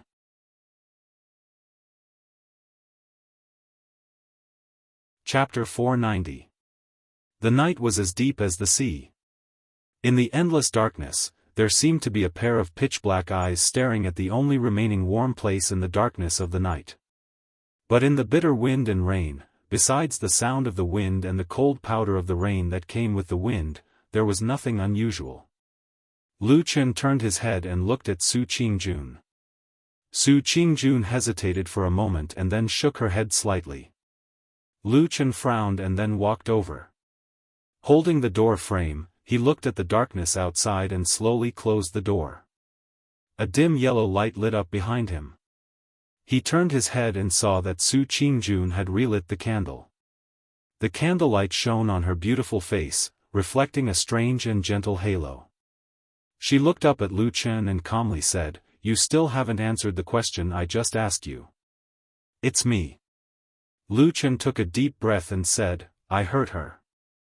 Su Qingjuan's eyes were slightly cold, but she didn't show too much shock. It seemed that she had more or less guessed before. At this moment, she was staring at Lu Chen. After a while, she said in a low voice, "Why?" Lu Chen smiled bitterly and said, "It's a long story. Can I tell you later?" As he spoke, he saw Su Qingjuan's expression darken. He hurriedly said, "Look, I sent her here in such a hurry. No matter what, I don't look like I'm going to harm her, do I? At worst, you can wait until she wakes up and ask her. If she still has any dissatisfaction with me, then you can vent your anger at me." Su Qingjun looked at him for a moment. Her expression softened a little. Then she nodded and said, "Okay, but you sent her here and got me involved. You have to give me an explanation. Lu Chen nodded and said, I understand. It's just that there are some things right now, it's hard to say. I'll definitely explain to you what happened today in the future. Su Qingju nodded silently. It seemed that she had accepted Lu Chen's words. After a while, she seemed to feel a little emotional and murmured, first it was Exin, then my family was in a mess, and now White Lotus has become like this. Lu Chen, oh, Lu Chen, are all the women around you unlucky? Lu Chen was stunned. He seemed to want to say something, but in the end, he smiled bitterly and remained silent. Su Qingjun felt a little strange. She looked at him and asked, what's wrong? Lu Chen silently shook his head. After a while, he sighed and said, you are not the first person to say this to me. As soon as he finished speaking, he didn't say anything further. He just turned around and walked to the door. After pausing for a moment, he still opened the door and walked out. Su Qingjun looked at his back and revealed a trace of surprise and bewilderment. It rained for an entire night. In the early morning when the sky was slightly bright, even though the rain had become slightly lighter, it still showed no signs of stopping, and it was still pattering down ceaselessly. It caused the heavens and the earth to become hazy, and it caused the entire city to seem as if it was enveloped in a misty rain. Old Ma turned over on his bed and muttered sleepily. But in his daze, his slightly opened eyes suddenly saw a blurry black figure not far away from his bed. Old Ma's body stopped for a moment and he seemed to have not reacted. His eyes even closed, and he seemed to intend to sleep for a while longer. But after a short while, he suddenly frowned and opened his eyes to look. Shockingly, he saw a person sitting at the side of his bed. This time, Old Ma's shock was really no small matter. He exclaimed in surprise as his entire body suddenly sprung up, and his movement was so nimble that it was astounding. At the same time, he used one hand to protect his body while the other had already swung out. A dim light flashed in the center of his palm. At this instant, his face was filled with killing intent, and he looked as if he'd already made a killing move with all his strength. But in the next moment, his gaze suddenly squinted as he saw that the person that had appeared at the head of his bed like a ghost was actually Lu Chen. Old Ma was shocked again, and he hurriedly tried his best to restrain the strength of his wrist. But under the situation where he used too much strength, his fat body staggered and immediately fell off the bed with a plop. He firmly lay down beside Lu Chen like a dog gnawing on mud. At the same time, there was a burst of crashing sounds around him. It turned out that the bedding, mosquito net, and other things on the bed were also dragged down by him in a hurry, and suddenly it was a mess. Lu Chen sat on a stool and did not move at all. He only lowered his head to look at Old Ma's embarrassed appearance. Old Ma cursed and pressed his hands on the ground. He jumped up and then pointed at Lu Chen and shouted, "Bastard, you appeared on my bed like a ghost. Are you trying to scare me to death?" Lu Chen looked up and down at Old Ma and said, "You're so energetic, nothing will happen to you. Get lost." Old Ma shouted in a loud voice, and then he picked up the bedding on the ground and put it back on the bed. He still scolded, "Are you crazy?" With a lingering fear, he turned his back to Lu Chen and casually folded the bedding. Old Ma suddenly felt that something was not quite right, because during this time, Lu Chen did not quarrel with him as usual, but remained silent. Old Ma turned around with some doubts and looked at Lu Chen. After a careful look, he found that Lu Chen did look a little strange. He was still wearing the clothes he wore yesterday, and his whole body was completely wet. Even now, there were still drops of water constantly dripping from his clothes, and the ground under him had become wet. This man's face looked very calm, or a little indifferent, but Old Ma, who was very familiar with him, could see the faint waves in the depths of Lu Chen's eyes. He frowned, and there was a bad premonition in his heart. He asked in a low voice, "What's wrong, what happened?" Lu Chen slightly lowered his head, and after a moment of silence, he said, "Old Ma, I think that damn Baldy, he may really be a madman." Old Ma coughed, sat down on the bed behind him, and frowned. Don't talk nonsense to me so early in the morning. Can you make this kind of joke? Lu Chen glanced at him and said, I'm not joking. Old Ma was startled, and he stared at him for a while. Suddenly, he jumped up and strode to the window of the room. He pushed the door open and looked outside, then closed it tightly. Then he ran to the door and opened it to look outside. Finally, he turned around and locked the door again. Then, he took a deep breath, strode to Lu Chen, and growled in a low voice, Are you crazy? You came to my bed early in the morning to say this? Lu Chen said, I'm not crazy, he's the one who's crazy.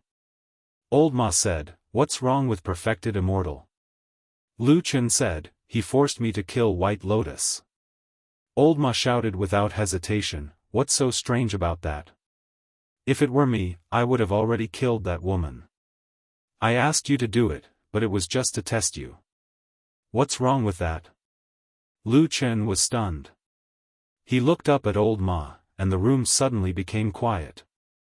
The two looked at each other.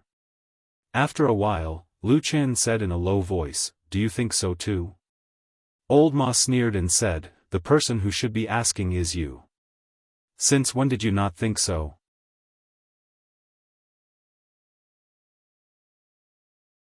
Chapter 491. Lu Chen looked at Old Ma, and Old Ma stared at Lu Chen.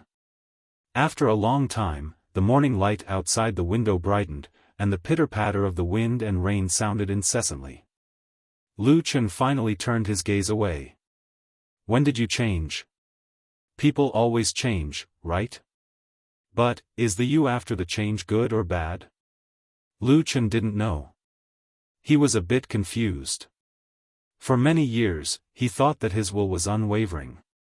He thought about many things, but he never thought that today's scene would happen. After a while, he whispered to Old Ma, You're right, it's my problem. If it was me 10 years ago, White Lotus would have been a dead person by now. Old Ma looked at him and thought of what this man had experienced all these years. Suddenly, his heart softened. He sighed and patted Lu Chen's shoulder, saying, Actually, it's not a big deal. You don't have to worry. Lu Chen was silent for a moment, and suddenly said, Damn Baldy, he doesn't believe me? So he deliberately used this kind of method to test me? Old Ma rolled his eyes, saying, What are you talking about? Do you have a deep friendship with White Lotus? No, I don't think so. If you ask me, even if Lord Jinjuan is worried about you and wants to test you, it's more reliable to find that sleepy and gluttonous black dog than to use White Lotus, right? Or, is there a secret between you and her that I don't know? Seeing Old Ma looking at him with a strange expression, Lu Chen immediately shook his head and said angrily, Don't talk nonsense. My relationship with White Lotus can't be cleaner. You know it from the beginning to the end. There's no secret. Old Ma nodded and said thoughtfully, What you said is somewhat reasonable. Lu Chen glared at him, stood up, and walked to the window. He opened the window and stretched his body a few times, and his expression gradually calmed down. Although he looked calm on the outside, his heart was in turmoil. There was almost no one in this world who understood perfected Lord Tianlan better than him.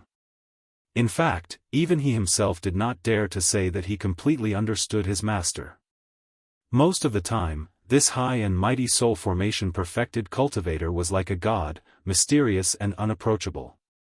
Now that I think about it, there seems to be something strange last night.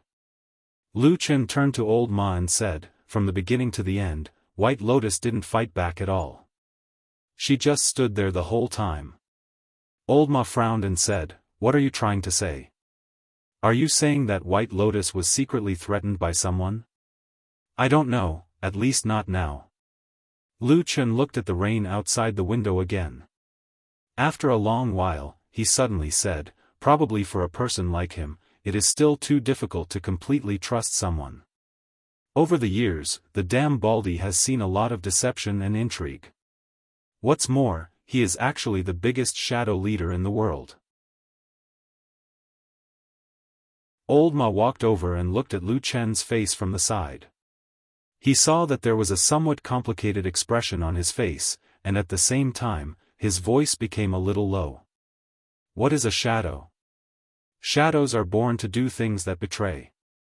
They can betray all the people and things that can be betrayed for their original goal, and they will do anything to achieve their goal. After seeing this kind of thing too many times, they probably can't easily trust others anymore. Old Ma raised a hand and patted Lu Chen on the shoulder. It seemed that he wanted to comfort him, but when the words came to his mouth, no sound came out. In the end, it only turned into a sigh. The more outstanding the shadow, the more intense their betrayal. Just like me, you are different. Old Ma immediately interrupted Lu Chen's words and said in a low voice, even if outsiders don't know about your achievements, Lord Immortal will definitely remember it. He has always treated you differently from others. Otherwise, he wouldn't have accepted you as his disciple with such great fanfare and announced it to the world. Lu Chen nodded, smiled, and said, you're probably right. But if it were you, even if you view me in a different light, every time you see me, wouldn't you think that this disciple of yours once killed the master who doted on him the most and betrayed the sect that nurtured him with everything it had? Could he be thinking that this disciple of his might be a fickle person? Old Ma said with a bitter smile, don't say that. Otherwise, no matter what, you won't be standing here. Anyway, believe me, Lord Immortal is still willing to trust you. At most, he just wants to arrange things carefully and test you more. You have to know that the old man has such a huge foundation in this life. If he can't find a completely trustworthy disciple, how can he pass on everything to you? Old Ma's palm pressed on his shoulder tightened and he whispered, listen to me, Lu Chen. Don't be too anxious. Lord Immortal really doesn't have any bad intentions towards you. Lu Chen glanced at him, and Old Ma looked at him calmly. After a while, the expression on Lu Chen's face also relaxed. He nodded slowly and then said, I know. Old Ma breathed a sigh of relief, and the tense expression on his face also relaxed a lot. However, with his chubby face, he turned around and muttered at the same time, it's so early in the morning. Only you have so many things to do. By the way, yesterday I also asked about some clues about that matter. In fact. But I still feel a little strange. Lu Chen suddenly said, forget about the damn Baldy. After hearing what you said just now, I also let it go. But if last night was a test for me, why was it White Lotus? Old Ma's expression slightly changed, and he said, what do you mean? Lu Chen glanced at him and said, you just said that if he really wanted to see whether I was completely obedient to him, it would be more useful to use Atsu to threaten me than White Lotus. But he just wanted to use White Lotus. Speaking of this, Lu Chen paused and then whispered, it seems to me that the damn Baldy thinks that if I make up my mind to kill White Lotus, I can prove all my innocence, and he will completely trust me in the future. But I have nothing to do with White Lotus. What secret does this woman, White Lotus, have on Earth? Why does the damn Baldy think that she is so important to me, even more than all the people around me? He slowly raised his head and looked at Old Ma, his eyes full of doubts. Old Ma also had some doubts on his face, but then he shook his head and said, don't look at me like that. I am not a person who knows everything. About White Lotus, in fact, when we were in Kunlun Mountain, I have already helped you investigate once. I have told you everything I know. She is a person from a distant branch of the Bai family. Because of her natural talent, she was accepted as a disciple of Hakushin Jinkuan. She has nothing to do with you at all. Lu Chen was silent for a long time, and finally sighed. He could not think of a reason. After shaking his head, he temporarily gave up on this confusing mystery. Then, as if he thought of something, he frowned at Old Ma and said, by the way, you just said that you have found something to tell me?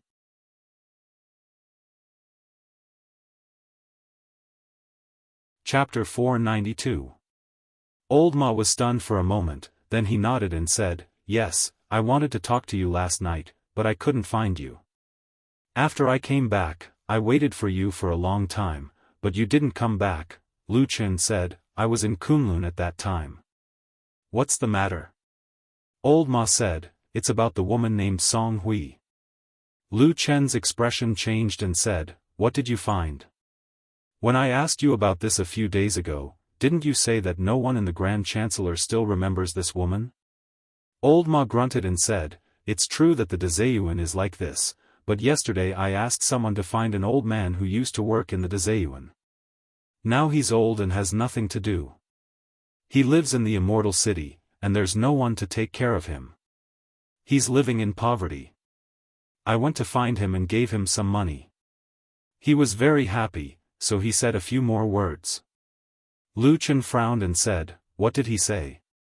Old Ma said, he said that he did remember that there was such a young woman in the Grand Chancellor, but because Song Hui didn't work in the Grand Chancellor for long, she had an accident on a business trip.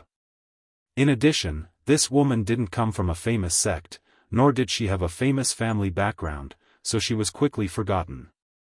As for him, he also felt that this woman died a little pitiful, and her life experience was a little similar to his, so he kept a little impression.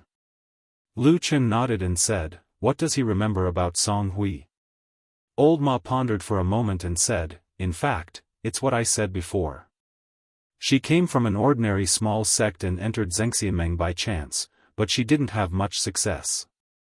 She was just an ordinary person.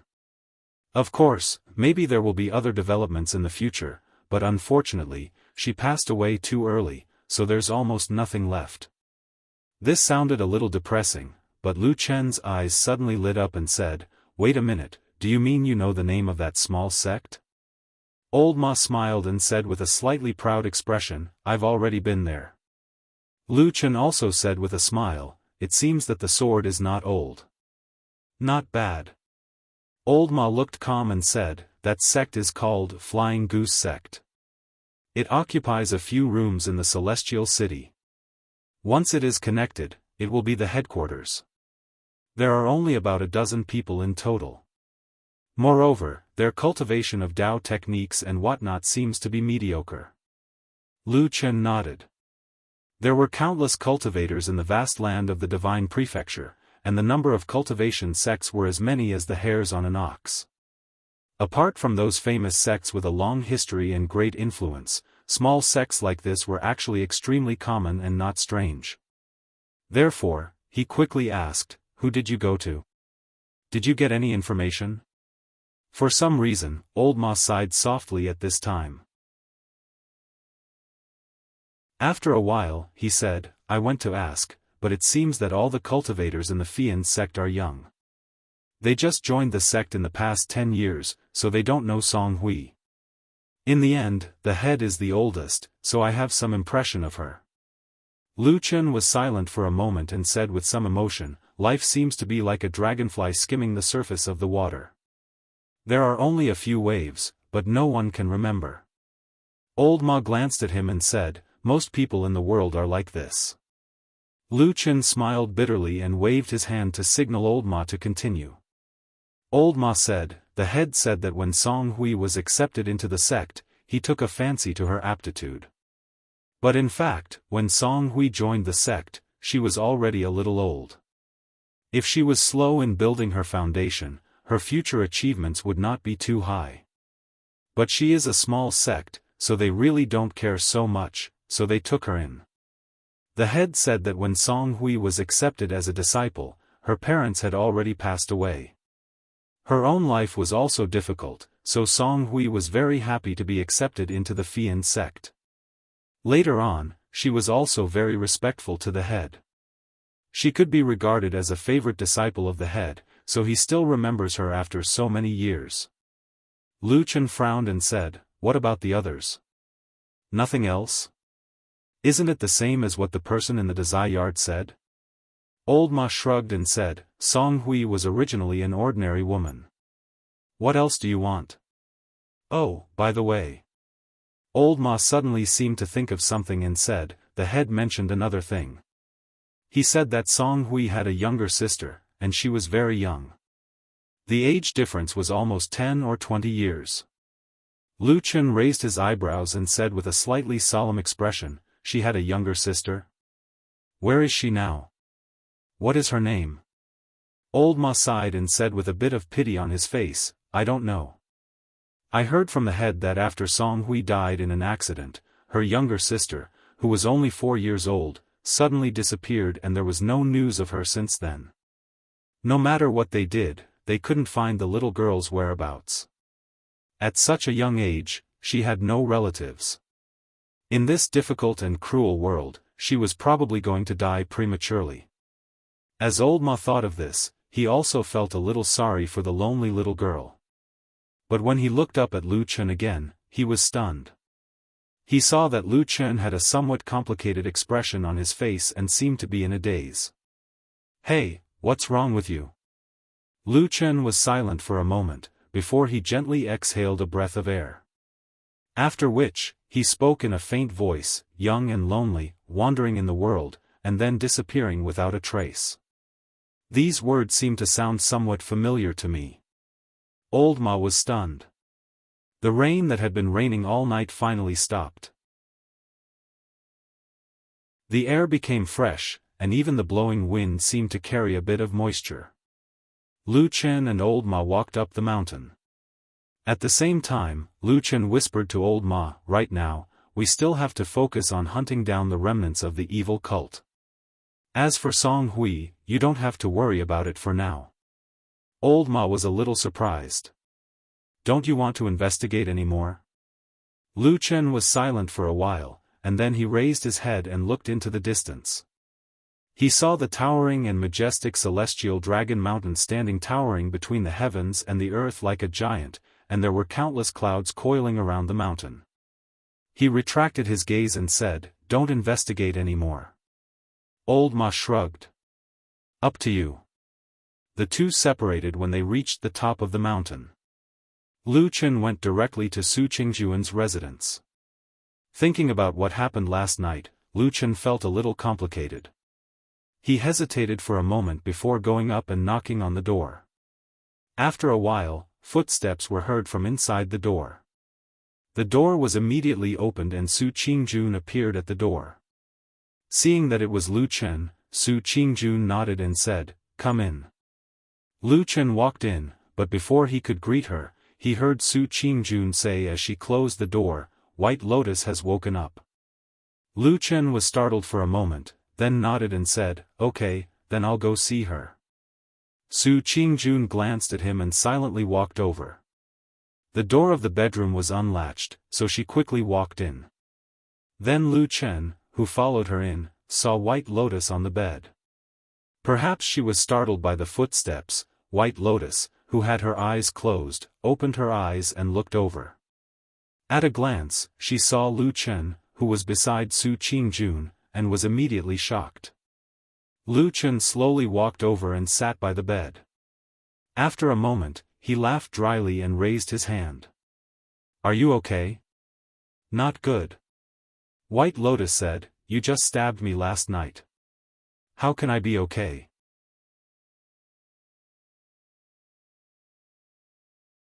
Chapter 493. Lu Chen was choked by White Lotus's blunt words. After shaking his head, he asked White Lotus, "Why didn't you dodge last night?" "I didn't really use my full strength." "You could've," White Lotus interrupted him and asked, "Then why did you want to kill me?" Lu Chen wanted to say something but hesitated. He couldn't really tell the two women in this room that it was Supreme Tianlan's order. It was up to him whether he believed it or not. Once he said it, it would probably cause a lot of trouble. White Lotus had already fallen into it, but Su Qingjun obviously had nothing to do with these things. Lu Chen didn't want to add this kind of trouble to Su Qingjun at all. At this moment, he even regretted bringing White Lotus to Su Qingjun last night. However, it was useless to say this now. Lu Chen pondered for a moment and then stared at White Lotus's weak and pale face lying on the bed, saying, "I know it's a little strange to say this now, but I really don't want to kill you. Let's talk about it later." White Lotus turned her head away and said, "Anyway, you can't answer my question, so I don't need to say anything more to you." Lu Chen sighed. At this point, there was basically no way to continue the conversation. Speaking of which, no matter how good-tempered one was, it was unlikely that one would be amiable to a person who had just stabbed him not long ago, right? Lu Chen softened his voice and said, "Last night, I brought you here with the intention of keeping a distance between men and women. I couldn't treat your injuries, and I was afraid that it would ruin your reputation, so I came to find Qingjun for help. Now that your injuries have almost stabilized, why don't I take you to another place to stay?" Su Qingjun, who had been silent since entering the door, had a trace of surprise on her face at this moment. She glanced at Lu Chen. White Lotus, who was in front, said without hesitation, "I'm not going. I'm staying here and not going anywhere." Lu Chen frowned and said, "This is Qingjun's house. If we continue to stay here, it will be bad if we bring trouble to her." White Lotus snorted and said, "I don't trust you now." Lu Chen wanted to persuade her again, but at this moment, Su Qingjun, who was standing at the side, walked over and said to him softly, "Forget it. If she wants to stay here, then let her stay. It's not a big deal." Lu Chen raised his head and was about to speak when White Lotus smiled at Su Qingjun and said, "That's great. Thank you, Sister Su." Su Qingjun smiled and shook her head, saying, "We are all from the same sect, such a small matter is not worth mentioning. Also, you are Hakushin Jinkuan's last disciple. In terms of seniority, you are a generation older than me. I don't deserve to be called sister by you." Bai Lian chuckled and said, "My master passed away a long time ago. What use do I have for this useless seniority? Sister Su, you are my great benefactor last night. It is only right for me to call you sister." Su Qingjuan's heart shook for no reason. She subconsciously looked to the side and saw that Lu Chen's expression suddenly became a little gloomy, as if he had thought of something unpleasant. Walking out of the house and all the way to the door, Lu Chen stopped and turned to face Su Qingjun. Su Qingjun also stopped beside him and looked at him with a pair of bright eyes. Lu Chen's face showed a bit of apology and said in a low voice, "I'm really sorry. I didn't think that she would actually stay here today and not leave. If I had known, I wouldn't have troubled you last night. Now that things have become like this," Su Qingjun shook her head and said, "I just said, it's nothing. You don't need to take it to heart." After a pause, she said again, "Besides, she is staying here with me. I don't see any big trouble. Is there something you haven't told me?" Lu Chen was speechless. After a while, he smiled bitterly and said, "It's not big trouble. Don't worry." Su Qingjun responded indifferently. She then said goodbye to him and turned to go back. "Hey, Qingjun." Lu Chen called out from behind her. "What's wrong?" Su Qingjun turned back to look. She only heard Lu Chen say with a sincere expression, "Recently, when are you free to stay at home? I want to come over every day to see White Lotus. When her injuries are slightly better, I will immediately take her away and not let her bother you anymore. Is that okay?" Su Qingjun was slightly surprised and looked at Lu Chen. After a moment of silence, she nodded and said, "Okay, you can come. I don't have anything important to do right now. Most of the time, I stay at home. You can come whenever you want." "Okay." Lu Chen agreed with a smile and then turned to leave. Su Qingjun stared at his back for a while until Lu Chen was far away. Only then did she close the door and return to the bedroom. Just 2 or 3 steps into the room, Su Qingjun heard White Lotus complaining, "This guy is too hypocritical. He likes to pretend all day long. He even said he would take me away every day to see my injuries. My injuries are nothing. He has never insisted on accompanying me. If I were to say that he might have come to see you, some people would believe it." Su Qingjun was startled for a moment. Then, she shook her head. The corners of her mouth curled up slightly. There seemed to be a flash of light in the depths of her eyes. Although he encountered this inexplicable and depressing strange thing last night, Lu Chen did not directly rush to Kunlun Temple to settle the score with the damn Baldi. After leaving Su Qingjuan's residence, he acted as if nothing had happened. He did things as usual and went directly to the prison in Fuyunji, ready to continue tracking the whereabouts of the remnants of the devil cult. Except for old Ma, he never told anyone about what happened in front of Kunlun Temple that night, so no one suspected him. He began to live the same life day after day. Early in the morning, he would go to Su Qingjuan's place to visit White Lotus and chat with Su Qingjun. Then, he would go to Kunlun Temple or Fuyunji prison, all to deal with the devil cult. It could be said that now, many people could see that perfected Lord Tianlan had gradually placed the heavy responsibility of dealing with the devil cult on Lu Chen's shoulders. At the same time, a strange rumor began to spread in the Fuyun Department's prison. It was said that the esteemed Supreme's disciple was only interested in hunting down the Ghost Elder. In order to achieve this goal, only one person could speak up, and that person was Chen He.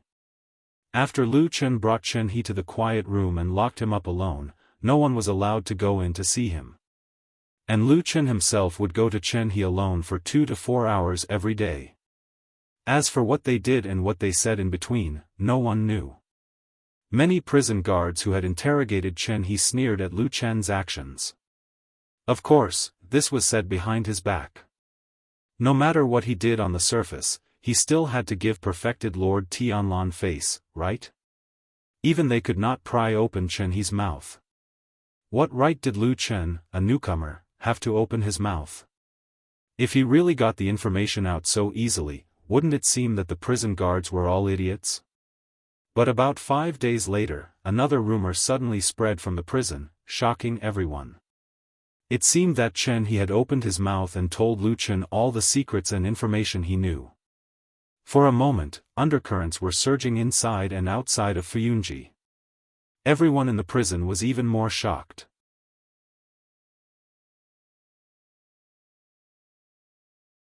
Chapter 494. When the news that Chen He, who had always been as tough as iron, suddenly opened his mouth spread out in the prison of Fuyunji, a lot of people were alarmed. For a moment, there was no telling how many people were paying attention to the prison of Fuyunji both openly and secretly. However, things did not go as many people expected. On the day that Chen He's mouth was leaked, Lu Chen had taken the important criminal away from the prison of Fuyunji in an odd way. This instantly shocked countless people. Even the Floating Clouds Agency was in an uproar. It must be known that although the Floating Clouds Agency was founded by True Lord Tianlan and they had been loyal and devoted to this famous True Lord for many years, ever since Lu Chen suddenly ascended to the position and became True Lord Tianlan's only successor and disciple, the relationship between the Floating Clouds Agency, which was led by Shuang, and this upstart who had ascended to the heavens in a single step was rather subtle. On the surface, everybody was still polite and close to each other when they met. After all, they were all on the same side. However, in private, inside Fuyunji, many voices were already spreading to Shui Ying's side, expressing their dissatisfaction. For so many years, it had been Fuyunji that had fought against the devil cult with mountains of corpses and oceans of blood. It was widely acknowledged in the world of cultivators that Fuyunji was the leading force against the devil cult too. However, right now, although it did not seem to have been announced to the public, Lu Chen, who had not joined Fuyunji yet, had begun meddling in the hunting of the devil cult and was showing signs that he was going to seize all the power. In the decades since Lord Tianlan founded Fuyunji, it had gradually developed into a powerful organization that was powerful enough to look down on the entire Zhengxiameng. With such a development, there was no telling how many people had benefited from it. Although Lu Chen looked polite on the surface, his actual actions showed that he was going to seize the fruits of benefits. Even though he was Lord Tianlan's disciple, his subordinates quickly disliked him. Of course, Lord Tianlan's position was too high and his reputation was too great. Nobody dared to say anything to him. However, Lu Chen was just an ordinary person. Who would listen to him so easily? As a result, the Floating Clouds Company quickly responded. While sending people outside to politely ask for Lu Chen's release, the Floating Clouds Company's internal leaders, led by Shuang, grabbed the people from the prison and scolded them harshly. Everyone said, "Have you prison guards stayed in that dark dungeon for too long? Have you all become stupid? The safest place in the world to imprison the devil cult's evildoers was the prison in Fuyunji. How could they just let him be taken away so easily? Not to mention that Chen He was probably the only captive who knew the whereabouts of Elder Gui. What if something happened to him if he was taken away? What if the trail was cut off and they could never catch that old tortoise again? Can you idiots who look after the prison bear this responsibility?" This series of questions that came like a barrage of bullets frightened the prisoners and guards. One by one, they knelt on the ground and complained. Then, one of them boldly told the truth. He said that they had tried to stop him that day. How could they dare to let such an important criminal go? If something happened to him, would they still want to live? But what? Shuang and many other Fuyunji leaders asked in shock and anger. But Lu Chen, that bastard, suddenly took out Lord Tianlan's personal keepsake. And as if he knew that it was not easy to explain, he actually took out a personal order from Lord Tianlan. It clearly stated that the criminal Chen He was to be taken away by Lu Chen. No matter how strong Fuyunji was, no matter how great their influence was, Lord Tianlan was still their sky. No matter what, they could not surpass him. Shuang and the others looked at each other, then ordered someone to take the personal letter and pass it around. After a while, in the silent and oppressive atmosphere, Shuang stood up and expressionlessly said, "It is indeed Lord Tianlan's handwriting." Then, she turned around and left. Zhengxianmeng was the most powerful organization in the vast cultivation world of the Divine Continent. There were many experts and countless cultivators. What was interesting was that in such a powerful alliance, it was like a wall with holes in all directions. There were almost no secrets that could be kept. What happened in Fuyunji spread very quickly. Of course, this kind of thing was not particularly open to the public. Some people with hidden power and great abilities naturally knew about it. As for many people who were not powerful enough, they did not know about it. In the news that spread, there were some vivid descriptions that made people feel as if they were there.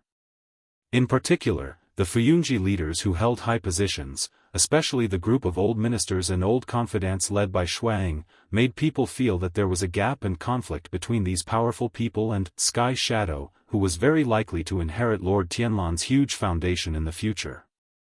In the past few decades, this was the first time that something like this had happened under Lord Tianlan, who was at the peak of his power. After Lu Chen took Chen He out of Fuyunji's prison, of course, he did not just find a random place to lock him up. In fact, the people in Fuyunji claimed that this prison was the safest place in the world to lock up the remnants of the devil cult. This was also one of the reasons why the people in Fuyunji were angry. But soon, everyone was speechless. Because according to the news that came, Lu Chen carried Chen He, who was tied up like a dumpling from head to toe, out of Fuyunji's prison, and directly entered the Kunlun Hall. Then, the news that came was that he found a sturdy room at the side of the hall and threw Chen He inside. This time, the people in Fuyunji looked at each other, speechless for a long time. No matter how tight the security of Fuyunji's prison was, it could not be compared to Lord Tianlan's, could it? If there was a safer place in the world than Fuyunji's prison to lock up the devil cult's prisoners, it would probably be beside Lord Tianlan. In short, although Lu Chen's action made many people dissatisfied, in the end, no one could say anything, so the criticism gradually subsided. And in the midst of this uproar, Lord Tianlan did not say a word from beginning to end, as if he did not know what was happening below. It was not until the third day after Chen He was caught and brought to the Kunlun Hall that Lord Tianlan called Lu Chen over and asked him, "I say, you've made such a big commotion, why don't you go and arrest him?" Lu Chen asked, "Arrest who?" Lord Tianlan said, "Old tortoise, haven't you always wanted to catch that person and then eradicate the devil cult? Lu Chen snorted and said, "That's your idea, isn't it? Hasn't everything you've done over the years been for this purpose?" Lord Tianlan laughed and did not deny it. He said, "More or less. Of course, I hope so too." Lu Chen nodded and said, "I know what I'm doing. Don't worry, I won't let you down." Lord Tianlan stared at him for a moment, then slowly nodded and said, "Okay." With that, he turned around and walked away. But just as he took 2 steps, he suddenly heard Lu Chen's voice behind him. "Oh yes, I have another question." "Master? Master?" Perfected Lord Tianlan's footsteps paused for a moment and he turned to look at Lu Chen. "I've never heard you call me that before. It's rare for you to do so today. Why, what do you want to ask me?" Lu Chen took a light breath and asked calmly, "I want to ask you, many years ago, when I was an orphan who wandered the streets without parents, did you take in anyone else besides me?" Lord Tianlan suddenly narrowed his eyes and stared at Lu Chen with his deep eyes, but he did not say anything immediately. For a moment, the huge Kunlun Great Hall fell into silence.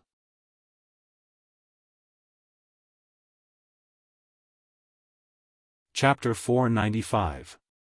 Yes.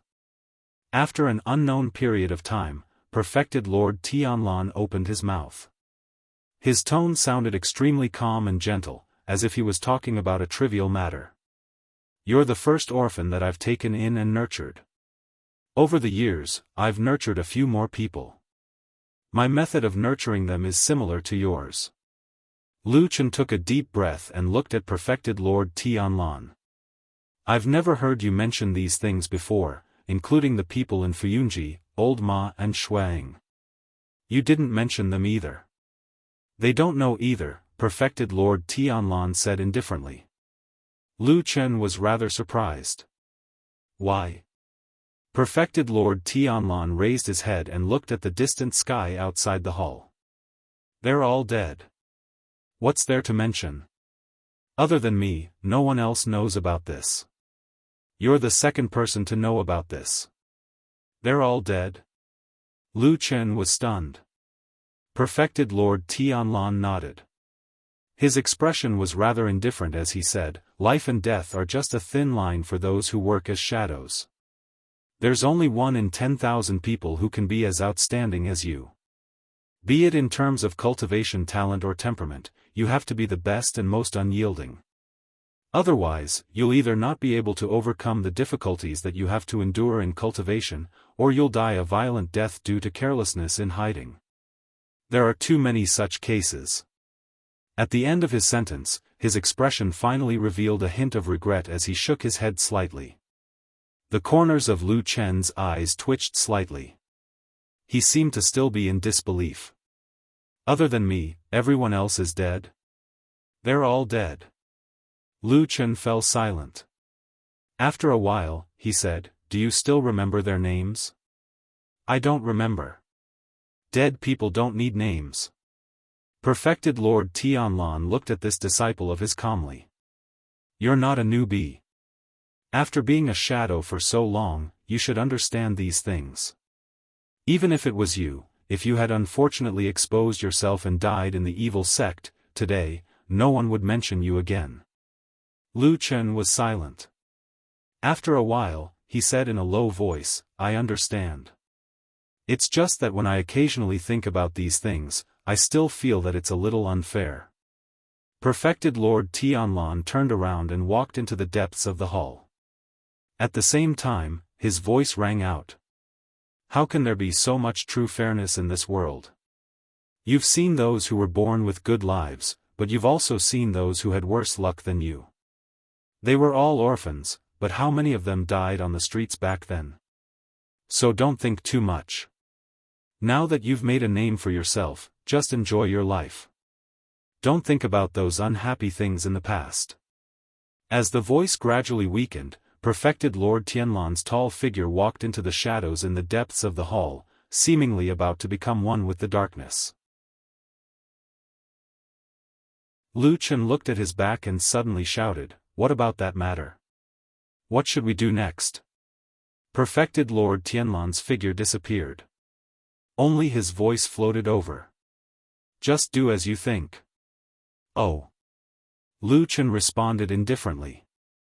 Lu Chen's act of forcibly taking away a wanted criminal from Fuyunji's prison had attracted a lot of criticism, and it had also caused undercurrents to surge in Zhengxianmeng. However, these disturbances and dissatisfactions, both overt and covert, ceased after people found out that Lu Chen had actually thrown the criminal into the Kunlun Palace Hall. It was not an exaggeration to say that Perfected Lord Tianlan was the most famous Perfected Lord of the Divine Transformation realm in Zhengxianmeng. Why would people offend such a great god? In short, if there was any dissatisfaction in their hearts, they would hide it secretly. This matter would wait and see. Who told him to have a good master? Correspondingly, Lu Chen soon decided not to live in the house at the foot of the mountain at Shima Bridge, and directly moved into the Kunlun Palace Hall. His decisiveness was simply a case of sailing with the wind. He did not care about the issue of face at all. Even Old Ma was amazed by his decisiveness. As for the black dog at the foot of the mountain, Old Ma might have found a large cart to transport it over. Anyway, in the Kunlun Palace Hall, Perfected Lord Tianlan and his disciple were the most powerful. Even if Perfected Jianghu personally issued the no-dog order, it could not control this place. The Kunlun Palace Hall was naturally much larger than the house at the foot of the mountain. Atsu seemed very satisfied with this place. It was very excited to come here and strolled around. After Lu Chen warned it not to leave the scope of the Kunlun Palace Hall, he took Old Ma to the place where Chen-He was imprisoned. Where is White Lotus? Old Ma, who was walking on the road, asked Lu Chen, is she still living with Su Qingjun? Yes, she is staying there and not leaving. She probably found that although Su Qingjun is cold, she is actually more reliable than the two of us. What are you talking about? I am different from you. Old Ma complained, then said, now there is a lot of talk outside, guessing what Chen-He said to you. What are you going to do next? Wait to catch him. They arrived at the quiet room in front. Lu Chen walked over with Old Ma, pushed the door open, and walked in. At first glance, Old Ma saw Chen-He, who was lying on the ground, tied up like a dumpling and unable to move at all. He was staring at Lu Chen with an angry and vicious gaze. But even his mouth was stuffed with something, so he could not make a sound. Lu Chen walked over, and Old Ma hurriedly closed the door of the quiet room behind him. Then he frowned and looked at Chen-He, and said with some doubt, didn't he agree to cooperate with you? Why do you still look like you have a blood feud? Lu Chen squatted down in front of Chen-He, looked at him with a smile, and said, probably, except for you, everyone in the world knows that you have turned to me and my master, Lord Tianlan. After a pause, he deliberately added, of course, this also includes your devil cult companions. Chen-He's body twisted and wriggled, looking like he was about to go mad with anger. Old Ma saw this and was suddenly shocked, and said, I say, could it be you? I was talking nonsense to the outside. Lu Chen admitted what he had done in an unusually straightforward manner, and said, otherwise, why would I be in such a hurry to move him from the prison to here? But Chen-He, don't blame me, I am actually saving your life. Otherwise, now that the outside world is talking about you betraying your master for glory, who knows when you will suddenly die in that prison? Old Ma looked at him with some disbelief. Fuyunji prison had been famous for many years, but such a thing had never happened before. Lu Chen pretended not to see, and seemed to have no intention of interrogating Chen-He. He only said indifferently, how is it, have you thought it through? You are also a smart person, the current situation is that I have splashed dirty water on you, and I will continue to do so in the future, more and more, until your whole body is dirty and wet, and no one in the devil cult will believe you anymore. You can't go back. Lu Chen said to him, we have all stayed in the devil cult for more than 10 years, and know how those people treat traitors, and with this matter, even if you have a whole body full of mouths, you can't clear your name. No matter what, the people in the devil cult will not open their hearts to a suspected traitor, right? You see, you have no way out. Chen He made a weak but shrill hissing sound, his eyes were red, as if he was about to go crazy. Lu Chen did not care about this, and said calmly, you see, compared to other people who only know how to use brute force to interrogate, I am the one who truly knows what is the most important in the heart of a believer of the saint cult. Those people that you are not afraid of death to protect, actually hate you to the core, and want to grind your bones and scatter your ashes, if you still have a family. And, do you? Lu Chen looked down at him, and said calmly, if you do, what will happen to them, we all know in our hearts, right? He reached over and gently removed the cloth from Chen He's mouth. Chen He stared at Lu Chen, and after a while, he hissed in a low voice, shameless. Lu Chen raised his eyebrows, squinted his eyes, looked at him for a while, and said, so, you really do have a family.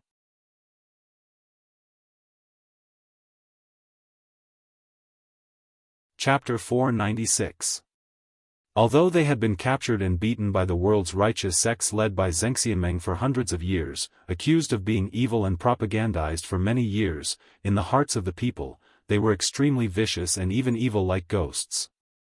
But the people of the evil sect were after all still human, of course they would have family and relatives, this logic couldn't be more simple, if only those who had no father or mother, lonely and destitute could enter the evil sect, then this sect would have been completely annihilated hundreds of years ago.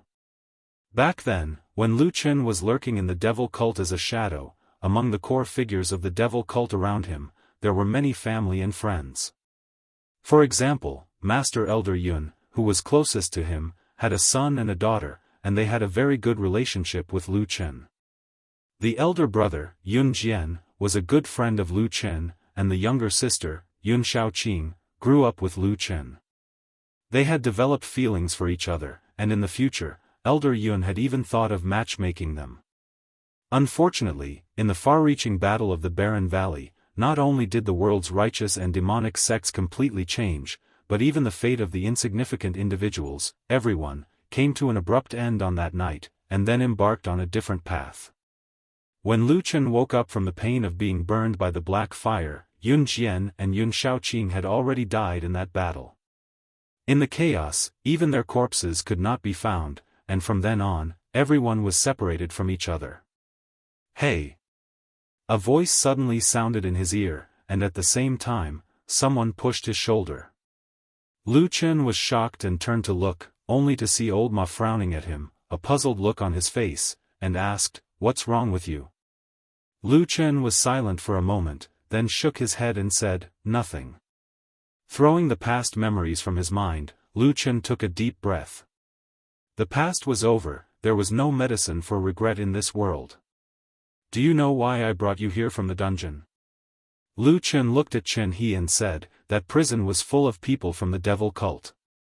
If I didn't take precautions, I was really afraid that you would die inexplicably at any time." Chen He stared at him angrily, but had no intention of refuting his words.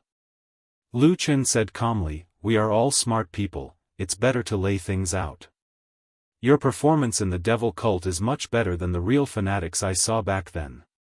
You shouldn't be someone who is willing to give up everything for those illusory gods. Then, what's left is nothing more than seeking fame and fortune, as well as the well-being of your family." Lu Chen smiled, looked at him, and said, "But you have nothing now. You're locked up here and tortured day and night. You can't even beg for death. What benefits do you have?" So, it was for the sake of a loyal reputation that would be immortalized for generations to come. But look, it's all gone now. The reputation that you valued has been smeared by me. Also, how do the people in the devil cult treat traitors? Let me think about it. I'll definitely be hunted to death. You see, I hid for more than 10 years back then. In addition, if you have a family, of course, you will vent your anger. You are an old man, don't tell me you don't know these things. Chen He's face slowly contorted. He clenched his teeth and stared at Lu Chen with his eyes wide open. A thin trail of blood slowly flowed from the corner of his mouth, as if he had bitten through his lips. Old Ma frowned at the side. He seemed to be a little uncomfortable with Lu Chen's tone of voice. However, Lu Chen did not seem to have any intention of letting Chen He off. As if he was talking about something that could not be more normal, he said, "If I remember correctly, in the devil cult, when dealing with the family members of traitors, the higher the position, the more ruthless they are. Even the elderly and children are not spared. Exterminating the whole family is also common. If there are some lunatics among those who go, then those family members will suffer even more, especially some women and children." He gently exhaled, looked at Chen He and said, "You know, I am not threatening you, I am speaking the truth." Chen He was silent, the muscles on his face contorted. After a while, he suddenly said in a hoarse voice, "Your actions, what's the difference between you and the evil people of the devil cult? No, you're even more vicious than us." Lu Chen raised his head, his expression a little strange. But after a while, he was heard saying, "I'm different from you." But what exactly was different, he did not say. "Rely on me." Lu Chen said to Chen He, "You are now at the end of the road, there's no way out. Even if you'd rather die than submit, after you die, you won't get the reputation you want, instead, you'll harm your friends and family. Why bother? Look at me, I have the most powerful Zhengxianmeng in the world, the most powerful demigod, and I'm his only disciple. If you rely on me, you'll be able to walk under the sun, all kinds of benefits, reputation, resources, you'll have it all. Everything that the devil cult can't give you, I'll give it to you easily. Not to mention, you can also save your friends and family from disaster."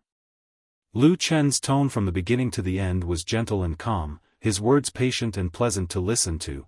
It looked like he always convinced people with reason. But for some reason, the other two people in the room, when they looked at Lu Chen, felt a faint chill in their hearts.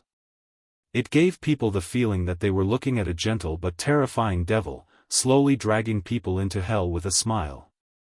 "How is it?" Lu Chen said to Chen He, "I've placed all the results of this matter in front of you. If you still don't wake up, then you can go to hell." Chen He's expression changed, he gritted his teeth, and after a while, he shouted hoarsely, "Why should I believe you?" Old Ma, who was standing at the side, sighed in his heart and looked away. He knew that this tough man, who had once withstood torture, could not hold on at this moment. Lu Chen smiled, then reached out to untie the rope on Chen He's body, at the same time said gently, "It's okay, you can discuss these things with me, just tell me what I need to do to make you believe me." When Lu Chen and Old Ma came out of the room and walked to the door of the Kunlun Hall, they found that it was almost dark. They had actually stayed there for a whole day. Looking at the beautiful sunset in the distance, Lu Chen was in a daze, while Old Ma sighed and said, "Congratulations." Lu Chen said lightly, "What's there to congratulate? It's just a rope in a person who has no way to go." Old Ma smiled, thinking that if this matter was really so simple, there were not many people in the world who could do it. "Old Ma." Lu Chen suddenly called him. "What's wrong?" Old Ma said. Lu Chen said, "After a long time, I sometimes feel a little scared. Some people and things in the past, I thought I could remember them forever, but now, in a flash of 10 years, I find that I seem to have begun to forget." Old Ma's heart moved, and he said, "What have you forgotten? Who and what things?" Lu Chen shook his head, his face a little blank. After a moment, he said, "You go back first, I'll wait here for my master to come back, it's time to discuss the last thing with him."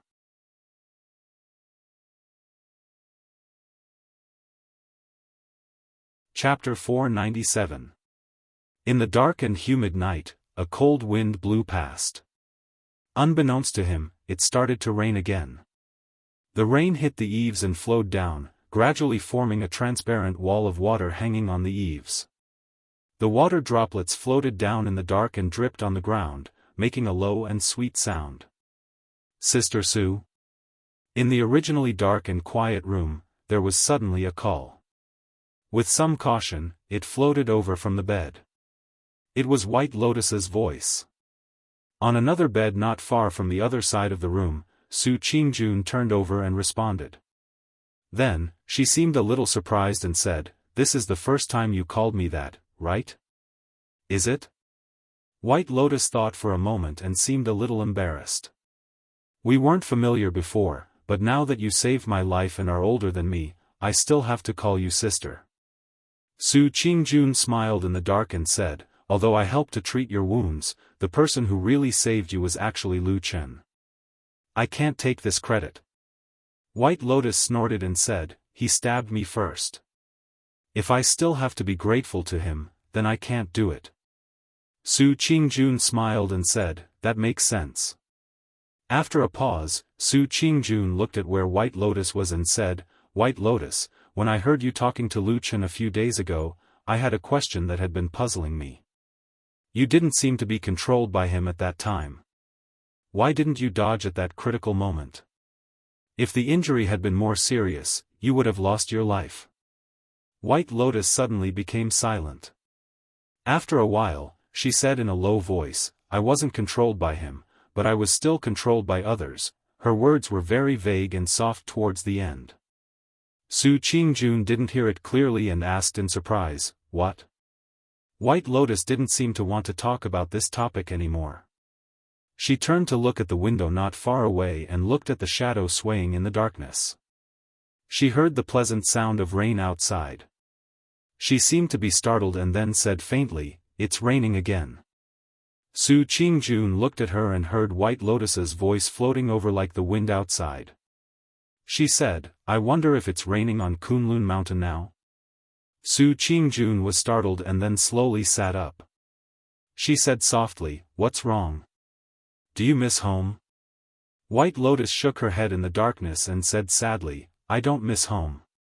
I just miss the things on Kunlun Mountain." "Sister Su, you've been out for so long. Do you miss home?" Su Qingjun was silent. After a while, she said, "Of course I still miss home. After all, my parents are still there, but I heard that they seem to have some resentment towards you?" White Lotus said, "When I was still on Kunlun Mountain, I had already heard such rumors." Su Qingjun was lost in thought.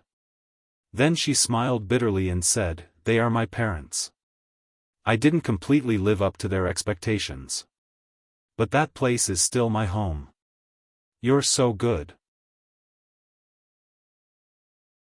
No matter what, you still have a home that you miss, unlike me." White Lotus suddenly sneered. After a pause, she said, "My master who died probably practiced that kind of ice and snow martial technique. He practiced it too deeply, and as a result, his temperament became as cold as ice. So I don't feel that he was passionate towards me. But like what you said, we were still master and disciple. Although he died inexplicably, he also caused me a lot of trouble." Su Qingjun was shocked and said, "Are you saying that Hakushin Jinkuan, he, harmed you?" "I was a person who hid under a big tree. I planned to enjoy the shade, but suddenly the tree fell. Of course I was embarrassed." White Lotus said snappily, "On the contrary, look at Lu Chen. He's so glorious now. Not to mention me, even you, compared to when we were in Kunlun Mountain, it's like heaven and earth." Although she knew that this kind of thing wasn't a happy thing, but when Su Qingjun heard White Lotus's words for the first time, she couldn't help but laugh in her heart. After a while, she stood up and walked to White Lotus's bedside and sat down.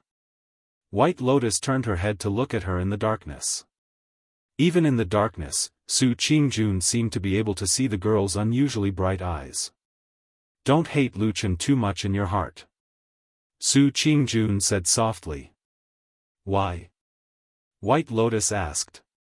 Su Qingjun sighed and said, "In the past so many years, he has been a dangerous shadow who licks blood from the tip of a knife. I don't know how many lives he has taken. In other words, I don't know how high his cultivation is now, but his means of killing are definitely not bad." She turned her head and stared into White Lotus's eyes, saying in a low voice, "Think about it. If he really wanted to kill you that night, would that knife have missed?" White Lotus was silent. After a while, she suddenly turned over and faced the wall, looking like she was about to fall asleep. In front of the main hall of Kunlun, perfected Lord Tianlan had already dismissed the guards who guarded the Kunlun hall. Then, he and Lu Chen, master and disciple, sat on the ground at the entrance of the main hall casually, with their backs against the tall doors behind them. Facing the rain that kept dripping from the eaves, they chatted and drank casually, as if this was a casual and carefree life. Except for the sound of the wind and rain, there was no other sound.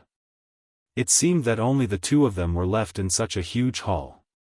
Perfected Lord Tianlan stared at the boundless dark sky in the distance and did not speak for a long time. That was until Lu Chen's voice rang in his ears as though he wanted to confirm it with him. "So, it's decided then?" Perfected Lord Tianlan nodded and said, "Let's do it." "Okay." Lu Chen also looked at the dark night outside. After a while, he suddenly said, "You know, I once called you a lunatic in front of old Ma." Perfected Lord Tianlan was stunned, as if he did not expect Lu Chen to suddenly say such a thing. At that moment, he only smiled and did not say anything, obviously not taking Lu Chen's words to heart. However, there was no smile on Lu Chen's face. It seemed that he was not just bickering with perfected Lord Tianlan. He said in a low voice, "Back then, I scolded you to vent my anger. In fact, I didn't really mean that. However, is what you want to do now really okay?" Perfected Lord Tianlan said calmly, "It's okay. If you believe me, help me. If you don't believe me, you can also leave the immortal city. No one will stop you." After a moment of silence, Lu Chen said, "Actually, I'm also a lunatic. To think that I chose to believe you." Perfected Lord Tianlan laughed out loud and threw a wine gourd over. Lu Chen caught it and raised his head to take a big gulp. Then, he let out a long breath and sighed. "Awesome." As he said that, he turned to perfected Lord Tianlan and asked in a deep voice, "How much time do we have?" Perfected Lord Tianlan hesitated for a moment and said, "I can't be sure. It depends on the situation of the blood moon." Lu Chen nodded as if expressing his understanding. Then, he turned around and looked at the water droplets that were dripping down from the top of the hall like a waterfall. After a while, he suddenly said to perfected Lord Tianlan, "Speaking of which, I've been feeling a little puzzled about something recently." "What is it?" Lu Chen said, "It's about you, Master. For so many years, you've always treated the fiend cult as your #1 target. You've been involved in so many battles and killings, wanting to get rid of them as soon as possible. However, the strange thing is that you don't seem to care about it even though I've brought news that we might be able to capture Elder Gui this time. Isn't that a very strange thing?" Lu Chen turned around and stared at perfected Lord Tianlan, saying softly, "Isn't that so, Master?" You're tuning in to the Unparalleled SwordWill YouTube channel. Don't forget to subscribe and join us on this journey to catch the most captivating stories.